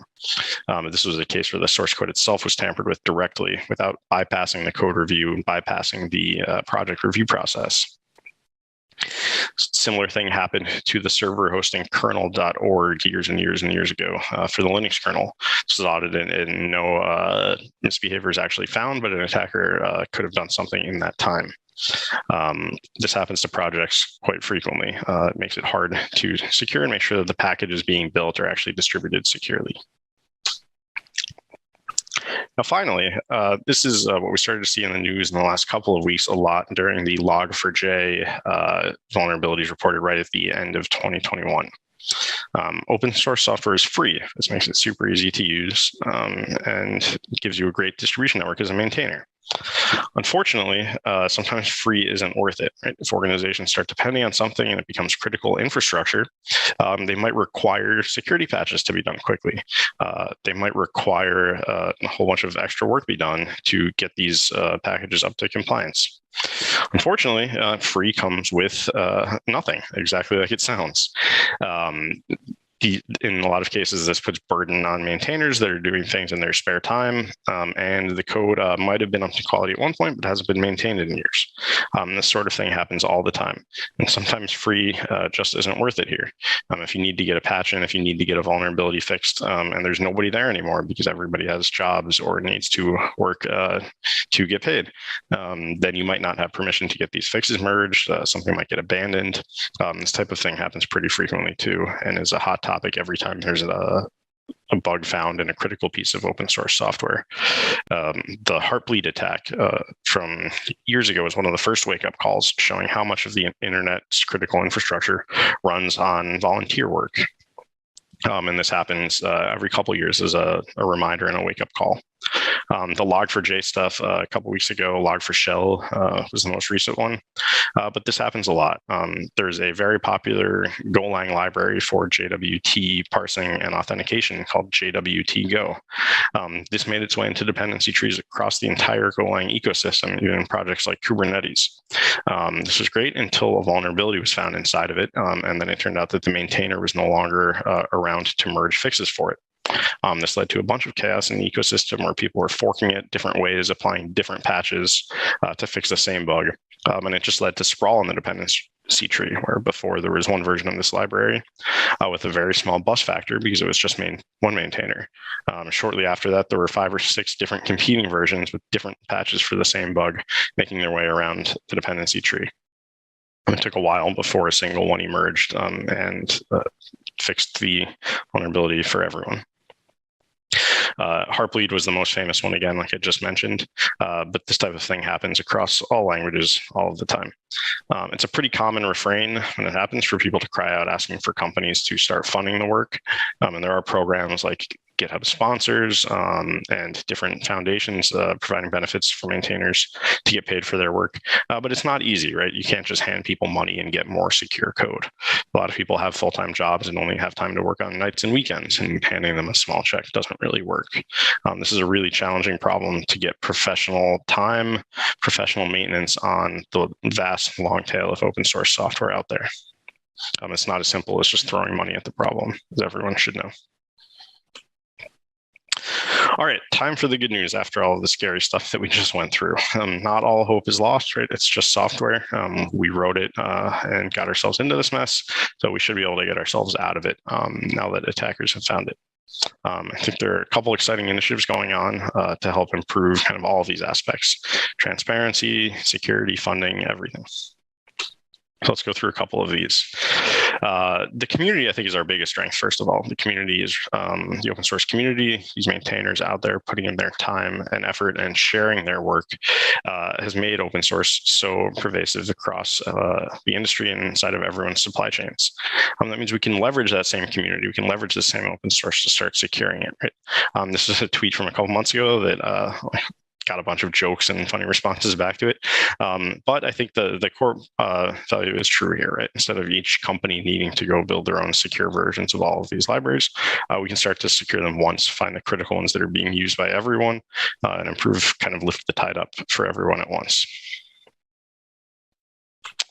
So leveraging the community here, we've got a couple different ongoing initiatives. The first one I mentioned, software bill of materials. This came up before when talking about regulations. But these really provide a couple different benefits when thinking about securing the open source ecosystem. One of the giant challenges is the lack of awareness or knowledge about which open source software is used where. Companies might not actually know if they're using something like Log4j or OpenSSL. They just know that they're consuming an application and they don't know what's inside of there. Providing this transparency is only going to help. People are going to realize which projects are critical and are running in these privileged environments and are making their way across the entire industry. And that can help feed extra funding efforts, like I'll talk about a little later, and audits and more proactive work to help make sure that these projects are maintained. To secure package managers and help audit supply chains to make sure they're not tampered with. There are a couple initiatives here as well. One of them that I'm going to cover a bit more is called Sigstor. This project has been around for about a year now under the Linux Foundation, and it's hoping to provide for open source maintainers what Let's Encrypt provided for web browsers over the last 5 years. Let's Encrypt made certificates free and automated to get, which helped lead to people adopting TLS across the web. Sigstor is aiming to do the same thing for code signing, so we can actually assert the provenance of source code and understand where it came from and make sure it hasn't been tampered with as it makes its way through package managers. And then finally, the funding problem. I said throwing money at the problem won't make it go away, but money is still necessary to fix a lot of these issues. So there are a couple different efforts to start making it easier to fund maintainers and get them the resources they need. And one of the most promising ones is the OpenSSF, or the Open Source Security Foundation. So I'll talk about some of those sustainability efforts as well. Starting here, this is a high-level picture of what an SBOM might look like and is designed to contain. When you consume this application here all the way to right, Acme application v1.1, right, as an end user, you don't know what's inside of there. You don't know that you're depending on Bingo, Buffer, or Carol's compression engine, which means even if you did want to help, if you did want to send patches, if you did want to audit or fund the maintainers, you wouldn't even know how to because you don't know that these are in use in the application that you're depending on. So by asking people to generate software bill of materials, by asking open source projects to provide one as well, by building better tooling to do this automatically throughout the build process, we're really going to get the transparency we need to understand which packages are critical so we can focus our resources on improving them. There's some great tools emerging today. There are a couple different SBOM formats and some awesome tools to make it easier to work with so you don't have to generate giant XML documents by hand, which is everybody's least favorite thing to do. And we're starting to see adoption of it as well. One of the Kubernetes releases of 2021 actually started to package a bill of materials with each release cut. So this is a huge JSON/XML document today, but it's already seeing use. The sprawl of dependencies inside of Kubernetes, one of the most adopted open source projects out there, has led to maintainers actually trying to curate those dependencies and reduce them over time. Instead of just growing and getting more and more tangled each week as people add new functionality, this has led to a conscious effort to reduce the dependency count and make sure that Kubernetes only depends on things that are responsibly maintained and have large bus factors. So it's not just one person and all of these things. So again, by showing the transparency of one project, we're seeing an improvement of the dependency tree for everybody using Kubernetes. Sigstor, these are some complicated architecture diagrams, and we could do a whole talk on this at some point. But the real goal here is supply chain transparency. Like I talked about before, if you npm install a package, you're actually getting a built artifact. You're not getting the source code anymore. And there's no real way to make that link secure. We don't know which source code went into that artifact. There's no way to cryptographically prove that. Fortunately, we've had this technology around for a while. We have digital signatures. We have code signing certificates. They are just not accessible for open source maintainers today. To get a code signing certificate, you have to pay a bunch of money and have somebody come and audit your business and prove that you are who you say you are. This might work great for large vendors shipping pieces of software, but it doesn't work for individual maintainers.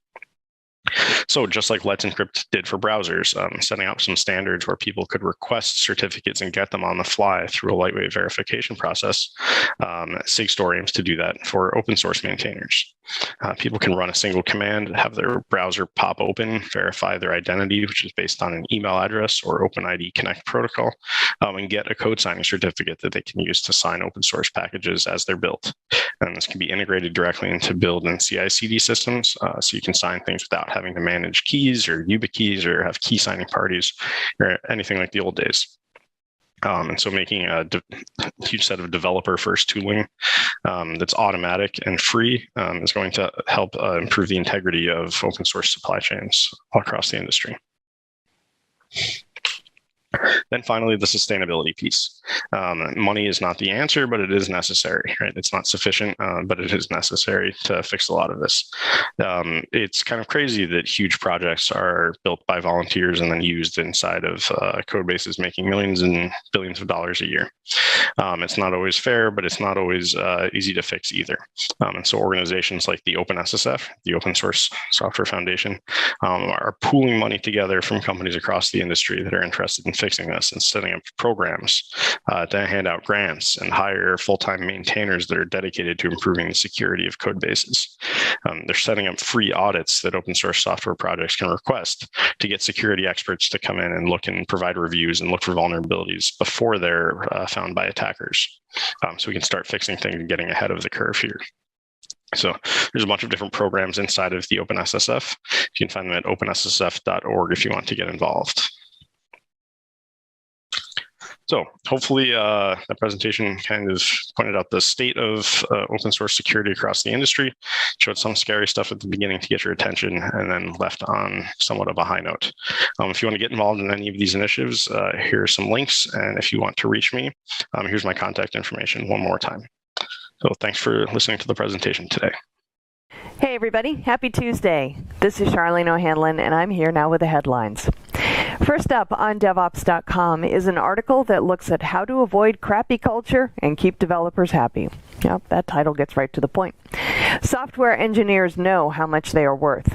Everyone wants them, and there aren't enough of them to fill that demand.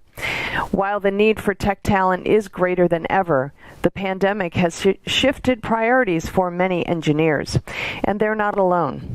It's a reality shared with millions of others in a variety of fields around the world. If the so-called Great Resignation has taught us anything, it's that everyone is tired of crappy workplace culture. People are beginning to question why they'd stick around at a place where they don't feel valued and supported. And for those companies not investing time and energy into their culture, good luck holding on to software engineers. In this uber-competitive environment, the best way to keep software engineers happy and make the company a desirable place to join is simple. Trust engineers to do their jobs well. Put in place the building blocks for a supportive environment where people feel comfortable taking risks and voicing their ideas, even contradictory ones, in positive ways. Then just get out of the way. Leaders have a responsibility to make these values stick and to hire people who fit them, even if that means not always picking the most qualified person available. This article outlines how leaders can create an environment that supports developers so they can be productive and be happy at the same time. It's an important topic and one worth considering. And we look once again at multi-cloud environments and ways that organizations can tackle the complexities therein. The pandemic put incredible pressure on organizations to modernize and accelerate digital transformation efforts, with many businesses rushing to embrace cloud strategies in response. According to this year's Enterprise Cloud Index from Nutanix, multi-cloud is now the most commonly deployed IT environment and the only IT model on an upward adoption trajectory. In fact, nearly 2/3 of organizations plan to operate a multi-cloud environment within 3 years. But there are complexities and challenges of managing across cloud borders that organizations are still grappling with, and concerns about security, data integration, and cost remain. Enterprises will need to find ways to leverage existing cloud investments and redefine best practices and what it means to have agility and resilience in IT. This article looks at the challenges of multi-cloud worth noting and offers up some valid ways in which organizations can effectively utilize multi-cloud without buckling under the complexity. In news, SolarWinds has launched an observability platform that makes many of its tools and technologies available via a common user interface. The SolarWinds hybrid cloud observability platform also makes an observability platform affordable for a much wider range of organizations. The platform also makes it easier to discover, map, and understand dependencies in ways that make it easier to achieve and maintain service level objectives. The SolarWinds hybrid cloud observability platform is a suite of tools made available via multiple tiers that make it easier to automatically discover the root cause of an IT issue, in addition to simplifying configuration, reporting, and planning tasks across cloud computing and on-premises IT environments.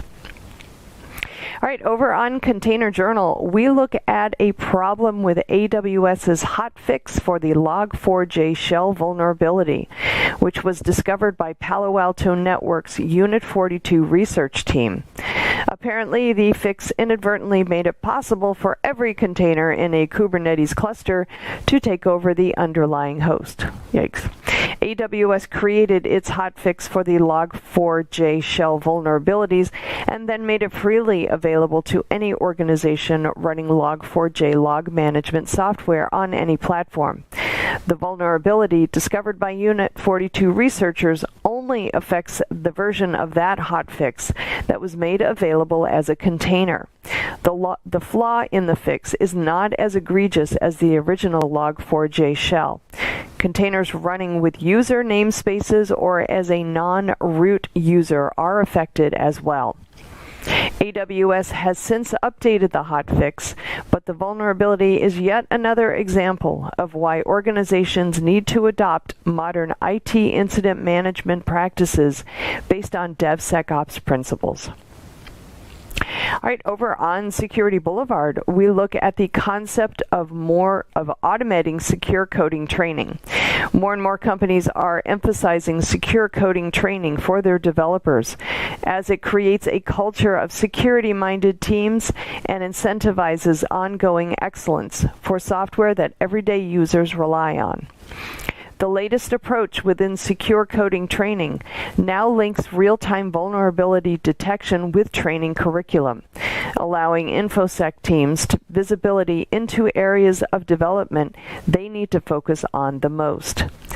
Individualized analysis of a company's software that finds areas of needed improvement can not only vastly improve security, but also illustrate to all involved, from the most junior developer to the highest C-level exec overseeing products, that security-related training at the development level is anything but a cost center. Instead, it's a differentiator and can reduce costs in the long run. This article looks at the benefits of combining the power of vulnerability detection with automated training programs that use real-life coding challenges for developers, and why approaching secure coding training from an automated perspective makes a lot of sense. And finally, we have the results of a survey by VMware that suggests more cyber attacks designed to undermine the integrity of public markets are being launched by cartels of cyber criminals. According to these survey results, cybercrime cartels are now targeting market data as part of an effort to manipulate the value of financial instruments such as corporate stocks. 2/3 of survey respondents report they are seeing attacks that specifically target market strategies. 1/4 of those attacks are primarily aimed at market data, with 44% of those identifying Kronos attacks aimed at manipulating timestamps to impact market positions. Nearly 2/3 of respondents also report an increase in brokerage account takeovers. Financial institutions are also seeing more ransomware attacks, with nearly 3/4, or 74%, reporting they have experienced one or more ransomware attacks in the last year. Nearly 2/3 of those victims admit to paying ransom to retrieve data, according to the report. Bad stuff there. All right, that's it for the headlines. I'll be back on, I guess it's next week actually, since I'm going to the InnoTech Austin event in a day or two. But until then, I hope everybody has a great day, and please, whatever you do, stay safe. This is Digital Anarchist. Hey everybody, welcome back to Techstrong TV. I'm Charlene O'Hanlon, and I am here now with Juan Orlandini, who is a distinguished engineer over at Insight. Juan, thank you so much for taking a few minutes and talking with me today. Do appreciate it. Oh, good to meet you, Charlene, and I'm so happy to be here. Thank you. Excellent, excellent. Well, I wonder, I'm interested in talking to you about a report that was, that I guess Insight commissioned from IDG, I think it is, yeah, IDG Research, and talks about some of the issues that organizations are facing as they kind of switch over to a DevOps model. But before we dive into that report, some of those results, I wonder if you can introduce us to Insight, because I'm not sure that everybody knows your organization. Right. So I'll dive into the report after this, but Insight is a global integrator. We are based out of the Phoenix area. We're just moving into brand new world headquarters in Chandler, where we're in Tempe, and we're really excited about that. We're about 13,000 teammates strong, about $9.5 billion in sales, and we work across a wide swath of IT-related challenges that our clients have, everything from our more traditional history of being a reseller to now we have more than half of our team is actually focused on doing systems integration kinds of things. So we do a lot in the public cloud. We do a lot of stuff on private infrastructure, and increasingly we're doing more in a hybrid nature as well. And everything from writing the brand new app all the way to building your infrastructure from scratch. We've done it all. Very, very cool. Well, I will say that being a native of Arizona, I remember driving down I-10 and seeing the Insight building as I was driving past in Tempe. So it's always great to have a little slice of home here on Techstrong TV. So thank you very much for joining me on this. And Insight is a very, very interesting company. I've seen them kind of grow up over the last 20 years or so. So always good to see a success story there as well. But let's talk about this report that you guys commissioned from IDG Research Services. What did you guys set out to do with it? This is, I think, either the 4th or 5th year that we've been doing this research. Okay. And what we're trying to do is capture where our clients are in their journey of modernizing their environments. And it could be anything from modernizing their infrastructure to modernizing their cloud consumption, or what are the challenges that they're facing running their businesses effectively. And so we deliberately make sure that there are questions in there that are more more business focused, as well as looking into, hey, how does the IT functions that organization have support those business goals? And we're also looking to understand this from the perspective of larger organizations. The intent behind that is to understand not that smaller organizations don't have these smaller problems, but when you grow to be a 4,000, 5,000, 10,000, 100,000 person organization, other things crop up. So it could be everything from technology issues to increasingly and very commonly, it's a conversation around organizational change management, or how do we help our clients navigate the structure of their teams so that they can adopt a lot of these technologies and things that they're trying to do for their business. So it's a fascinating look at a wide swath of problems that our clients bring to the table. Yeah, well, it sounds like you guys really do dig in and get a lot of the more nitty gritty stuff that maybe some of the other reports aren't really going into. So tell me a little bit about some of the results there. You mentioned you guys have been doing this for 4 or 5 years. Are there any particular results in this year's report that, based on the results of previous years, maybe surprised you? That's a great question. I don't know that any of them truly surprised us. They validated a lot of our thinking. All right. And we the good news is that we work with a lot of our clients on a day-to-day basis. All right. So this survey actually went to a audience that was made up of both Insight customers and non-Insight customers. We didn't want to bias it that way. All right. So this validation actually came back and matched exactly what we had been seeing, is that everybody's accelerating their journey. IT is becoming a much more prevalent part of everyone's business. I was just watching that show, Super Pumped. I don't know if you've seen it. It's on Showtime. It's the journey of how Uber came to be. And there's okay. Yeah, and there's a line in there, right? And I think we've all heard it before, where Travis Kalanick says, "I thought I was in the business of doing taxis. It turns out I was in IT." I was in the technology business. Yeah. And that's, I think we've all come to that realization, is like, hey, we're all in a technology business. Yeah. And not surprisingly, 9 out of 10 of our respondents, and this is a wide swath of a big population of respondents, said that they're accelerating their journey to adopting new and more and transforming their business through technology. So completely validated it. Not surprising, but it's actually kind of interesting data. Yeah, well, obviously the pandemic accelerated a lot of plans regarding digital transformation and moving to new ways of working to be more customer centric in general. So that would not surprise me either. Perhaps maybe the rate of change as a result of the pandemic, I would think would be a little more surprising than just the fact that the organizations are doing it. So did you notice over the last couple of years that at the beginning of, I can understand why things move so quickly, but it seems like that pace has not slowed. We're not kind of going back to the pre-pandemic rate of technology adoption. Everything seems to be, 2x, 3x, or even 10x what it was before the pandemic. So why is it that you think that does not seem to be slowing down? There was that sense of urgency at the beginning of the pandemic. I'm not sure that sense of urgency is really there anymore. If my inbox had anything to say about it, I'll tell you it has not slowed down. Yeah. I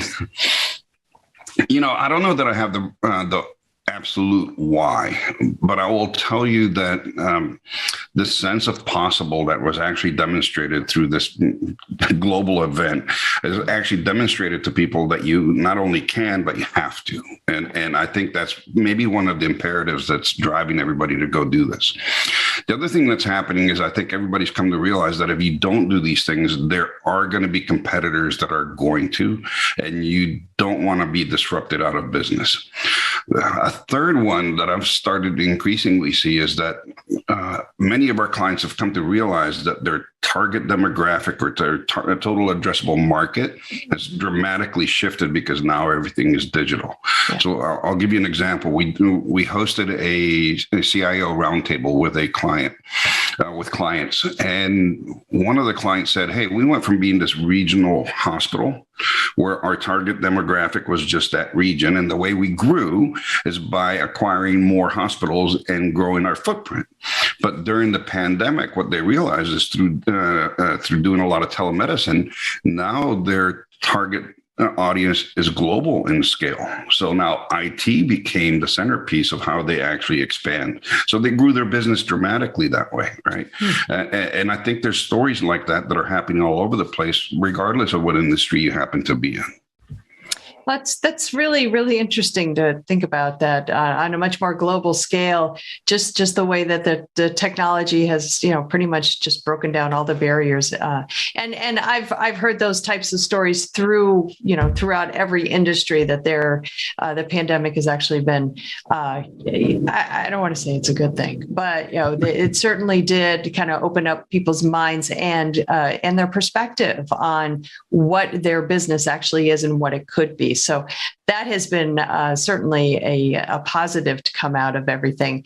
But that said, it really hasn't been a smooth transition for a lot of organizations. And so what do you think has, kind of remains those sticky issues, if you will, in helping, not in helping, but in hindering digital transformation for a lot of these companies, and DevOps being a large part of that conversation? What's holding them back? Well, it's a lot of things that are in there, right? And this survey is available for everybody to read from our website. So if you go to solutions.insight.com, you can find it in there. All right. Awesome. But there's a few things that are pretty common. One is, and this is happening a lot more, is that when DevOps grew up, and it's now DevSecOps, you should not have this conversation without security in the middle of the conversation at all times, right? Mm-hmm. As DevSecOps grew, the financial model needed in order to support those teams didn't necessarily grow up. So there's this huge impetus now to go and figure out the financial side of the house. And that's now increasingly being called FinOps, which is a marriage of the cultural transformation that DevSecOps brought to the table, mm-hmm. with a cultural transformation that is a matching of it on the financial side of the house. So I'll give you a good example of that. As part of the DevSecOps journey, what we focus on now is on products. We don't work on projects, and there's a very specific thing that happens in that. A project has a beginning and an end, so it's easy to figure out roughly what it's going to cost you to create this project, because it's part of the project planning, right? You say it's going to need 10 architects, 20 delivery people, whatever it is, a couple of finance people, and I need this many whatevers to support that. So you create a budget and you stick to it, or you break it, or whatever. When you're doing a product, the big difference on that is that you're creating these durable teams that are long-lived, that don't have a beginning or an end. You create a product, an MVP typically, and then you start adding functionality through this backlog that you create that is actually getting input from your end users and the business, and then you build onto it. And if it's a successful product, you continue to build on it, right? Forever. So how do you finance forever? And there is actually a way, all right, to do that, but you got to adopt some of these things on the finance side. So that's one of them. Mm-hmm. The other thing that is not a challenge, an opportunity would be a better way to put it, is, and this is actually in our report, is the number one thing that people want to do is get more value out of the data that they're collecting or can collect. So we've heard this for decades, all right, is that the amount of data that we have is exploding, and it continues to explode, right? So when I was early in my career, the big number was a terabyte. One day you're going to have a terabyte, and everybody will look at us and go, oh my gosh, you're crazy. Nobody has a terabyte. Right. Yeah. And now we're talking about zettabytes, right? And I might as well be calling in umpteen zillion bytes, right? It's crazy the amount of data that exists, and it is the evolution, right? I mean, we are a data society. We are data driven in every decision that we make. So makes sense. Yeah, and we talked about it, right? Now, data is the new gold, right? So now in our report, it was very clear is that everybody's, hey, how do I get better value out of the data that I have? Or how do I acquire new data so that I can extract value or create new value for my business, right? And so there's a big move to figuring this out. And that's the data and AI conversation. And there's a lot of movement in the market around those things. So all of the hyperscalers are providing a lot of tooling around those things. There's a lot of competition with the as a service models that are designed to address this problem. There's even competition through some of the on-premises providers like an NVIDIA and the ecosystem they've created around partners like NetApp and Pure and Dell and HP and all of those things to start creating the same kind of value creation engine with an on-premises real estate where your data might have data gravity because that's where you've actually hosted most of your data. So there's a lot of challenges in that. How do I get my data scientists up to speed to the right things, or how do I provide them the right tools so that they're productive? My data architects, data engineers, how do I make sure that they have all of the things that they need? And that's a challenge, right? And then on top of that, you have the DevSecOps that's working alongside of them and the FinOps that's working with them. So it gets complicated. So very much. And one of the things that gets exposed through this thing is that there's an organizational change management thing that you got to do as well. Mm-hmm. Because adopting all of these things, it's a big cultural change for an organization. And you got to manage that just as much as you got to manage your tooling and your gizmos and gadgets, wherever they happen to be hosted at.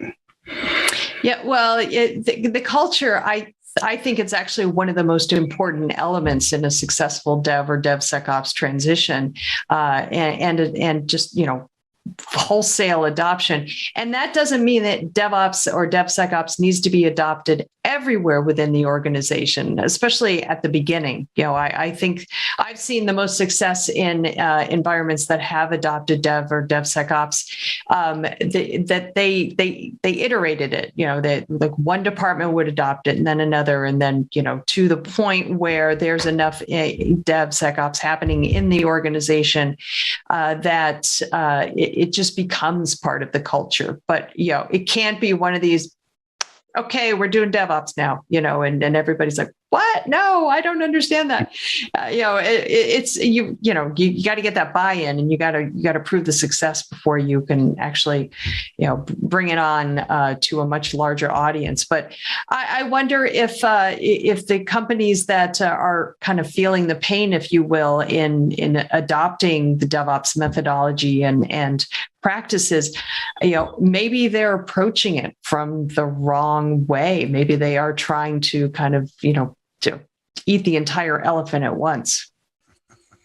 So it's funny that you said that quote, because I use it all the time. How do you eat an elephant one bite at a time? Yeah, exactly. Right? Yeah. It's exactly right. And no truer words have been spoken about start small and then iterate, which is what you said as well.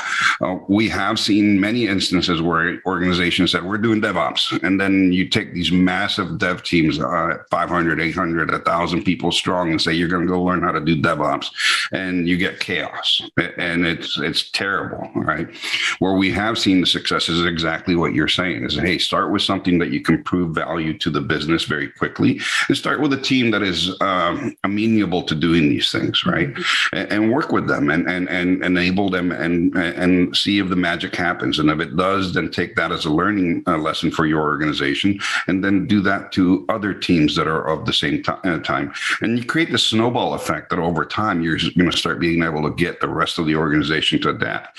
And you know what? At the end of the day, it's not necessarily true that you need to have your whole organization do that. Like some of this mainframe stuff that's still running around, they'll probably be around forever. Yep. You're never going to make it DevOps, or you might not, right? You can do DevOps things on the mainframe, but you might not need to, right? Right. And so, yeah, we're going to be living in a blended world for a long time, and be intentional about where you're applying these principles is very clear. And that's actually in the report if you read between the lines. Well, we've been talking about these things with DevOps for quite a while now. So it seems like, everything old is new. As much as things change, they pretty much stay the same. And at the end of the day, I think the one thing that either marks the success of a company or the failure of a company to adopt DevOps really has to do with its people. So I think that is a larger conversation for another time. But thank you so much for walking me through some of the results of the report. It's very, very fascinating, and I do appreciate your sharing it with us. Oh, thanks for having us. And like I said, the report's got tons and tons of stuff. We just barely skimmed over the surface of it, right? So please go read it. I think everybody can find a lot of value in it. Excellent. What is the title of the report? We didn't even actually mention that. Actually, you know what? I'm going to look it up so I don't lie to you. All right. It's The Path to Digital Transformation, where IT leaders stand. And it is hosted, again, as I said, on our site, solutions.insight.com. And please come look at us. We have a wealth of other great resources in there for our audience to go look at and learn some good stuff from. All right, great. Well, thank you again, Juan. It was great talking to you. I appreciate your time, and let's have another chat in the future. I would love to. All right. Thank you. All right, everybody, please stick around. We've got lots more Techstrong TV coming up, so stay tuned.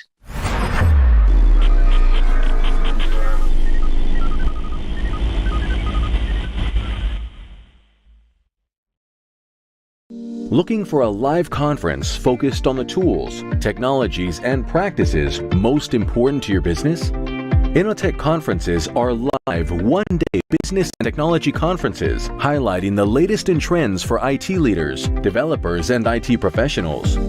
Each event combines education, innovation, peer-to-peer networking, and the latest technology and business solutions for a diverse IT-focused audience. Innotech conferences occur throughout the year in strategic regional locations, bringing together technology professionals from various industries to learn about the solutions, practices, and tools impacting their day-to-day work and gain insight into what's to come. Presenters at Innotech conferences are selected and curated to ensure each session provides the most up-to-date and relevant information without any hype. Whether you're interested in digital transformation, cybersecurity, cloud, IT leadership, or DevOps, Innotech conferences deliver. 2022 events are scheduled to be held in Austin, Dallas, Oklahoma City, Houston, and Washington, D.C. Innotech conferences are produced by Techstrong Live and powered by Techstrong Group. Hey, everybody. Hope everybody's having a great day. This is Charlene O'Hanlon, and I'm here now with the webinars preview. I always tell you we have so many great webinars coming up on Devops.com, Container Journal, and Security Boulevard. I got 3 here that are going to rock your world. So I do encourage you to sign up and join us. The first one is called Show Value Fast, 3 practical ways to get started with VSM, or Value Stream Management. This one is happening Wednesday, April 27th at 11 a.m. Eastern on Devops.com. It is sponsored by Platora. The fast evolution of the value stream management market is proof of its ultimate value proposition, which is a holistic view of the entire development value stream from idea to production. Not only does value stream management provide a clear path to accelerating application delivery, it also identifies the value delivered to the customer and to the organization. This webinar will 3 practical ways to get started with value stream management. These options not only accelerate value delivery to specific groups or teams, but also put organizations on the path to larger opportunities with value stream management without months of internal selling. Good stuff. All right, the second one is there's no easy button for managing Kubernetes in the cloud. Oh, well. This one is happening Thursday, April 28th at 11 a.m. Eastern on Devops.com. This is sponsored by Mirantis. The cloud and containerization have revolutionized the way organizations develop, deploy, and monitor applications. However, they are not a panacea. Most technology environments are highly complex and contain a variety of virtualized workloads, multiple clouds, and on-premises infrastructure, and multiple container technologies. This webinar will discuss some challenges to moving to a public cloud, the more efficient ways to more efficiently manage your Kubernetes infrastructure, and some drivers to keep workloads on premises. Interesting. All right, the last one is called Plan and Protect, a modern plan for open source security. This one is happening Monday, May 2nd at 11 a.m. Eastern on Security Boulevard. It is sponsored by WhiteSource. In today's digital world, open source software is vital to modern application development. And as we know, what's important to the business world is important to threat actors. But how can companies successfully combat the rising tide of vulnerabilities? This webinar will discuss the value of blending proactive practices to code security with a mitigation framework that allows you to react effectively to incidents. Another good one. All right, that's it for the webinar's preview. I'll be back, I guess next week with a brand new batch for you. Until then, I hope everybody has a great day. And please, whatever you do, stay soon, stay safe. Stay soon, stay safe. SecurityBoulevard.com is the leading resource for news, analysis, and education on challenges facing the cybersecurity industry. SecurityBoulevard.com covers all aspects of cybersecurity, including data security, DevSecOps, cloud security, application security, network security, security threats, and more. SecurityBoulevard.com has the largest selection of security content, featuring breaking news, blog posts, podcasts, and more. Visit www.securityboulevard.com to learn more. SecurityBoulevard.com, home of Security Bloggers Network. All right, we are back. Next up, we have The View with Vizard. This one features Mike Vizard speaking with SonarSource CEO Olivier Godin. SonarSource just recently garnered $400 million in funding, and so Olivier and Mike talk about how it's going to be used to improve the quality of code. Great conversation. Let's roll it now. This is Digital Anarchist. Hey guys, thanks for the throw. We're here with Olivier Godin, who's CEO for SonarSource. They just pulled together $400 million in investment, and we're going to talk about where that's going to be applied. Olivier, welcome to the show. Thank you, Michael. Thanks for having me.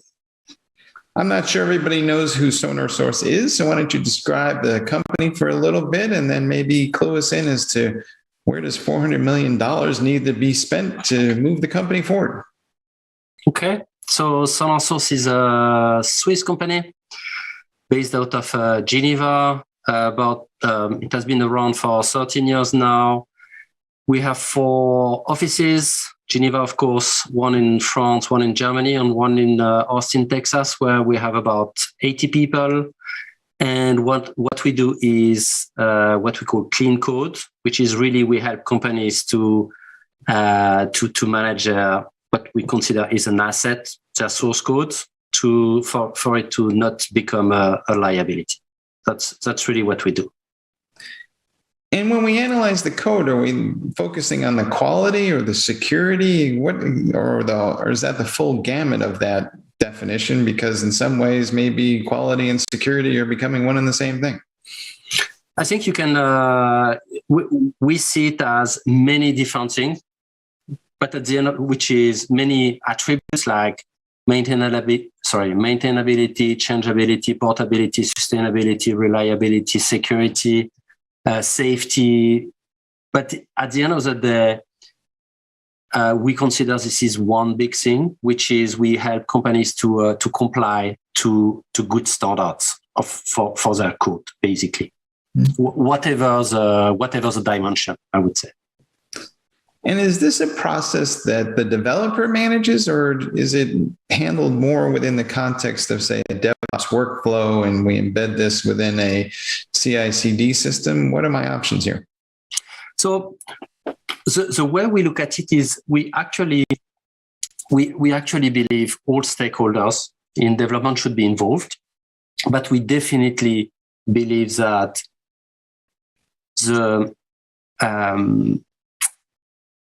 the developers should drive the process. They should own this code standard. At the end of the day, if you think about it, this is part of their job, which is this is part of doing a good job to deliver a code which is at the right standard.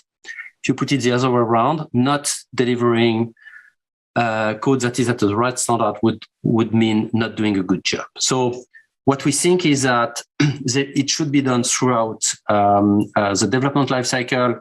Of course, it it should start in the IDE as developers type code. They should know whether there is a problem, like a spell checker in Outlook or Gmail. We should provide some quick feedback here. And then the next step is going to be when they push their code and they create a pull request before it is merged. We should come on review.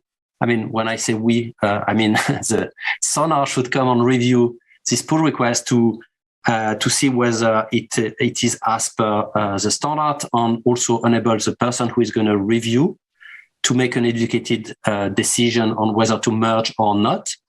And then once you want to move your code, once you want to promote your code or to release it, again, there should be a quality gate there that tells you whether what you are about to push has the right standard. So it's not like there is one net in one place. It's more like little by little, we are filtering out to come to a point where you can push the code and you know that it has the right quality.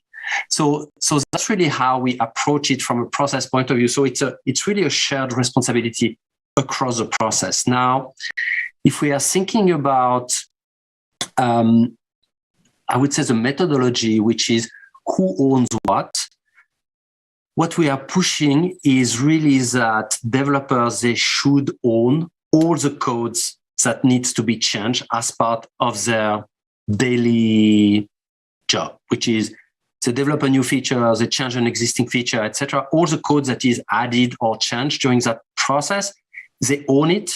They really have the responsibility to make it be at the right standard. If we are talking about some legacy stuff that needs to be revisited because, for example, we know that we want to invest in a part of the software which has a bad quality, there might be, I would say, an effort required from the management to allocate some budget to clean things up.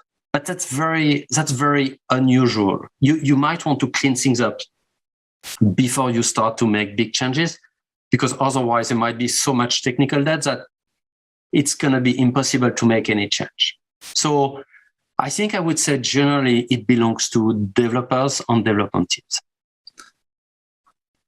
Nobody sets out, I think, to develop a low quality application. So what's changing now, and why is there so much more focus on the quality of the code that developers are creating? So I think there was always, I think stakeholders in the process, there was also always some sort of consciousness that we should try to make an effort here. But I think there were a couple of things that were missing in this.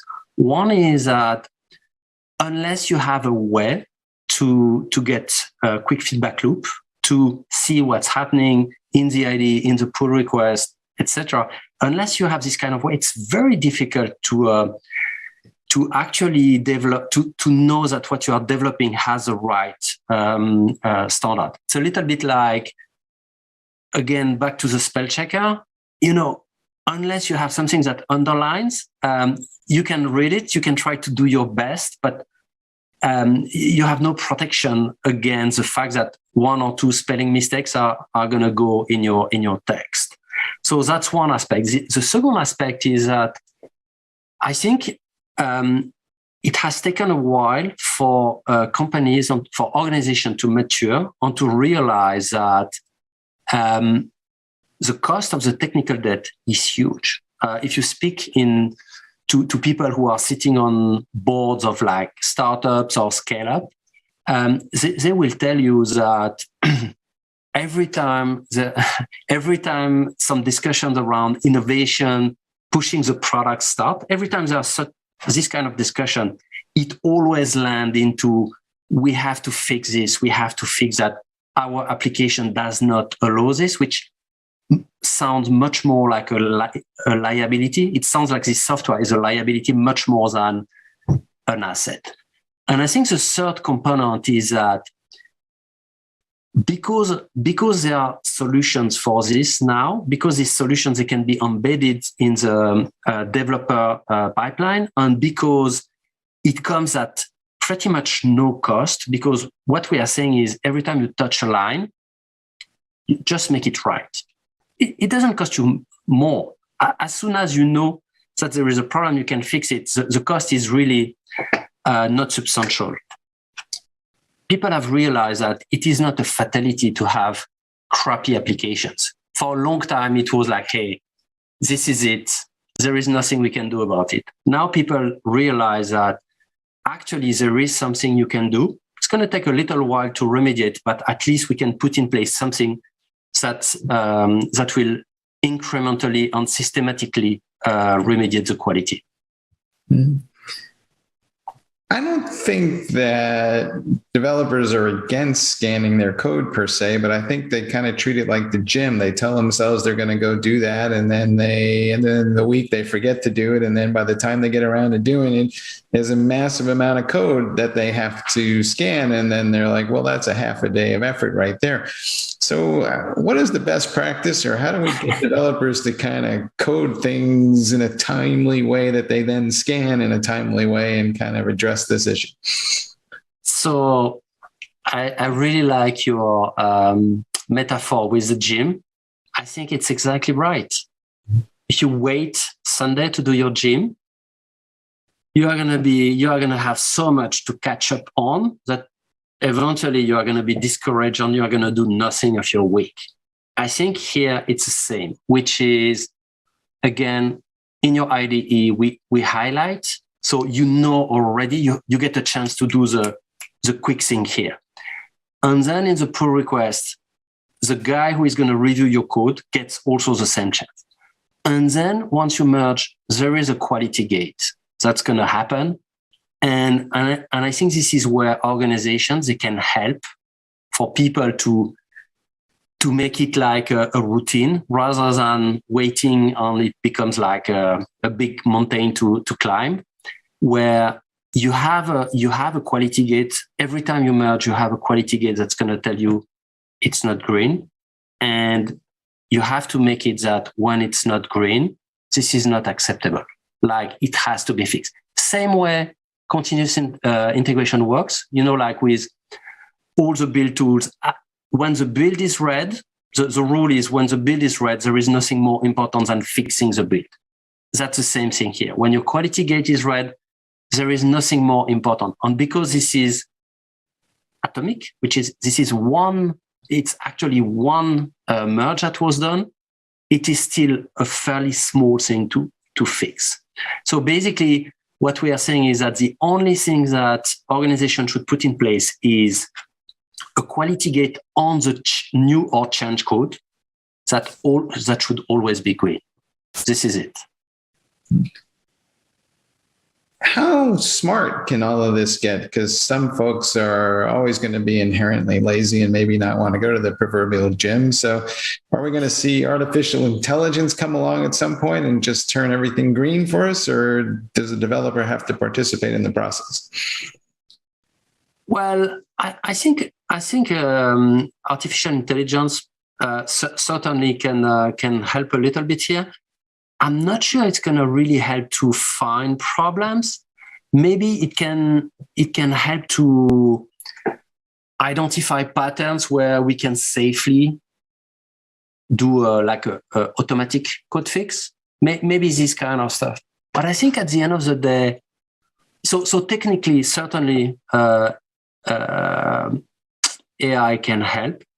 But I think I would like to come back a little bit on the philosophical side here, which is, at the end of the day, this is the work of a developer. And I think all developers, they want to do a good job. I mean, I am a big believer that 80%, 90% of the developers, they want to do a better job. So if something tells them they can improve, I think they will go for it. I think they will also learn out of that, which is, once you have made 10 times the same mistake, it's likely that you are going to, start thinking about it, being a bit more cautious, like spelling. When you do 10 times the same mistake, after a while, you start to get it. Grammarly is a helper, but at some stage, you do less mistakes when you write more. So I think that providing helpers is fine. Kind of trying to replace, to kind of remove that from the responsibility of the developer, I don't think it's in my opinion, it's not a very good direction, because you suddenly you are making like it's not part of the job to do this.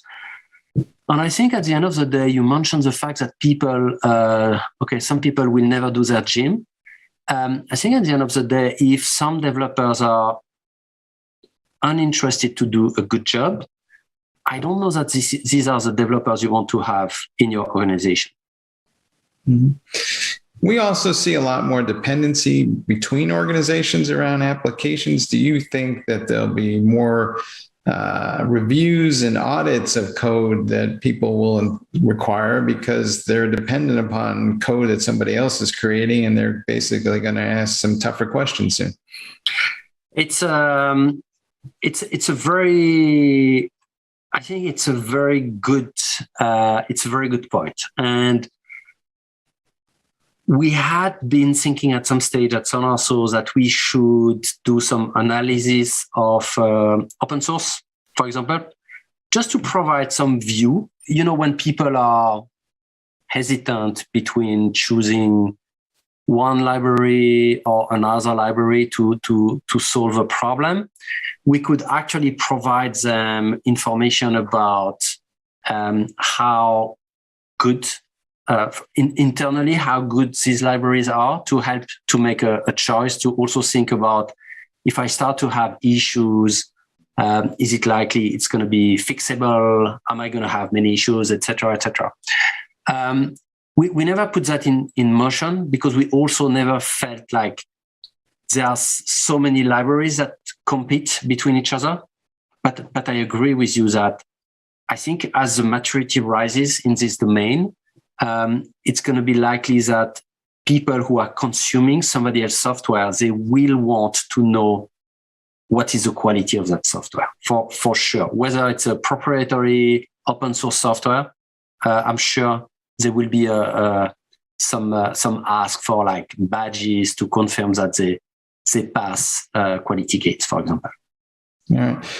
Of course, there are always carrots and sticks that managers apply to get people to do the right thing, and no one wants to go to the stick unless they absolutely have to. So what are some of the best practices for putting carrots in front of developers to get them to focus on quality?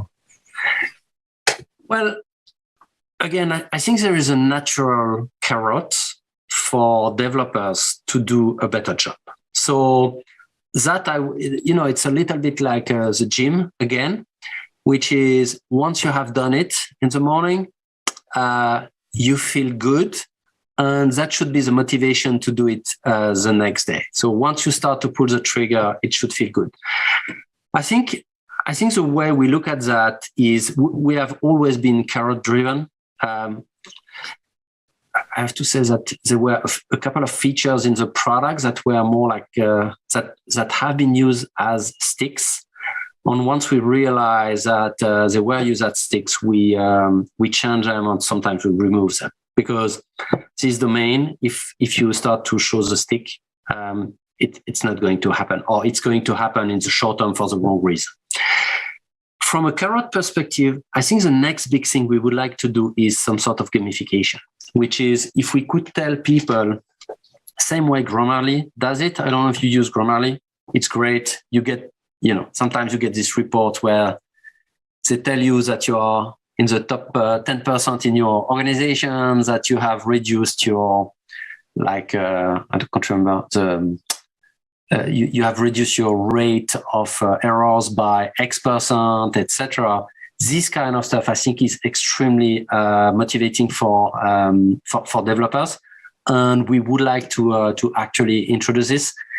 We thought about it a couple of years ago. It didn't happen, but this is something which we want to add in the coming year. We really feel it's going to help people to engage and to feel valued for what they are doing. All right. Hey, Olivier, thanks for being on the show, folks. If you want to feel better about yourself, start with the quality assurance and work your way backwards, right? Olivier, have a great day. Thank you, Michael. Thanks for having me. All right. And back to you guys in the studio.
All right, that wraps up today's Techstrong TV. Hope you enjoyed it as much as I always enjoy bringing it to you.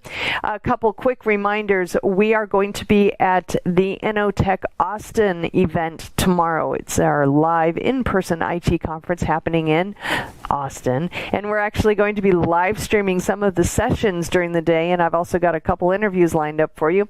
So you can see that right here on Techstrong TV tomorrow. Because of that, we will not have a fresh news show for you on Thursday. We will be running a rerun on Thursday and Friday this week. So I will be back with a brand new episode for you next Monday.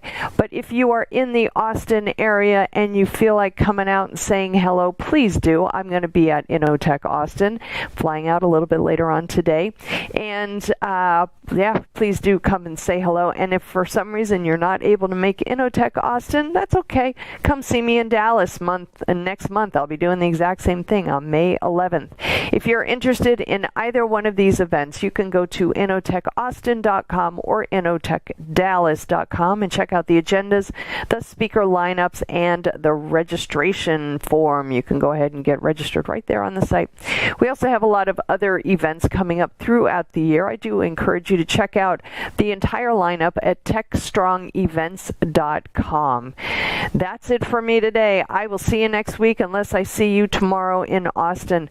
Until then, I hope everybody has a great day and a great rest of the week. And please, whatever you do, stay safe.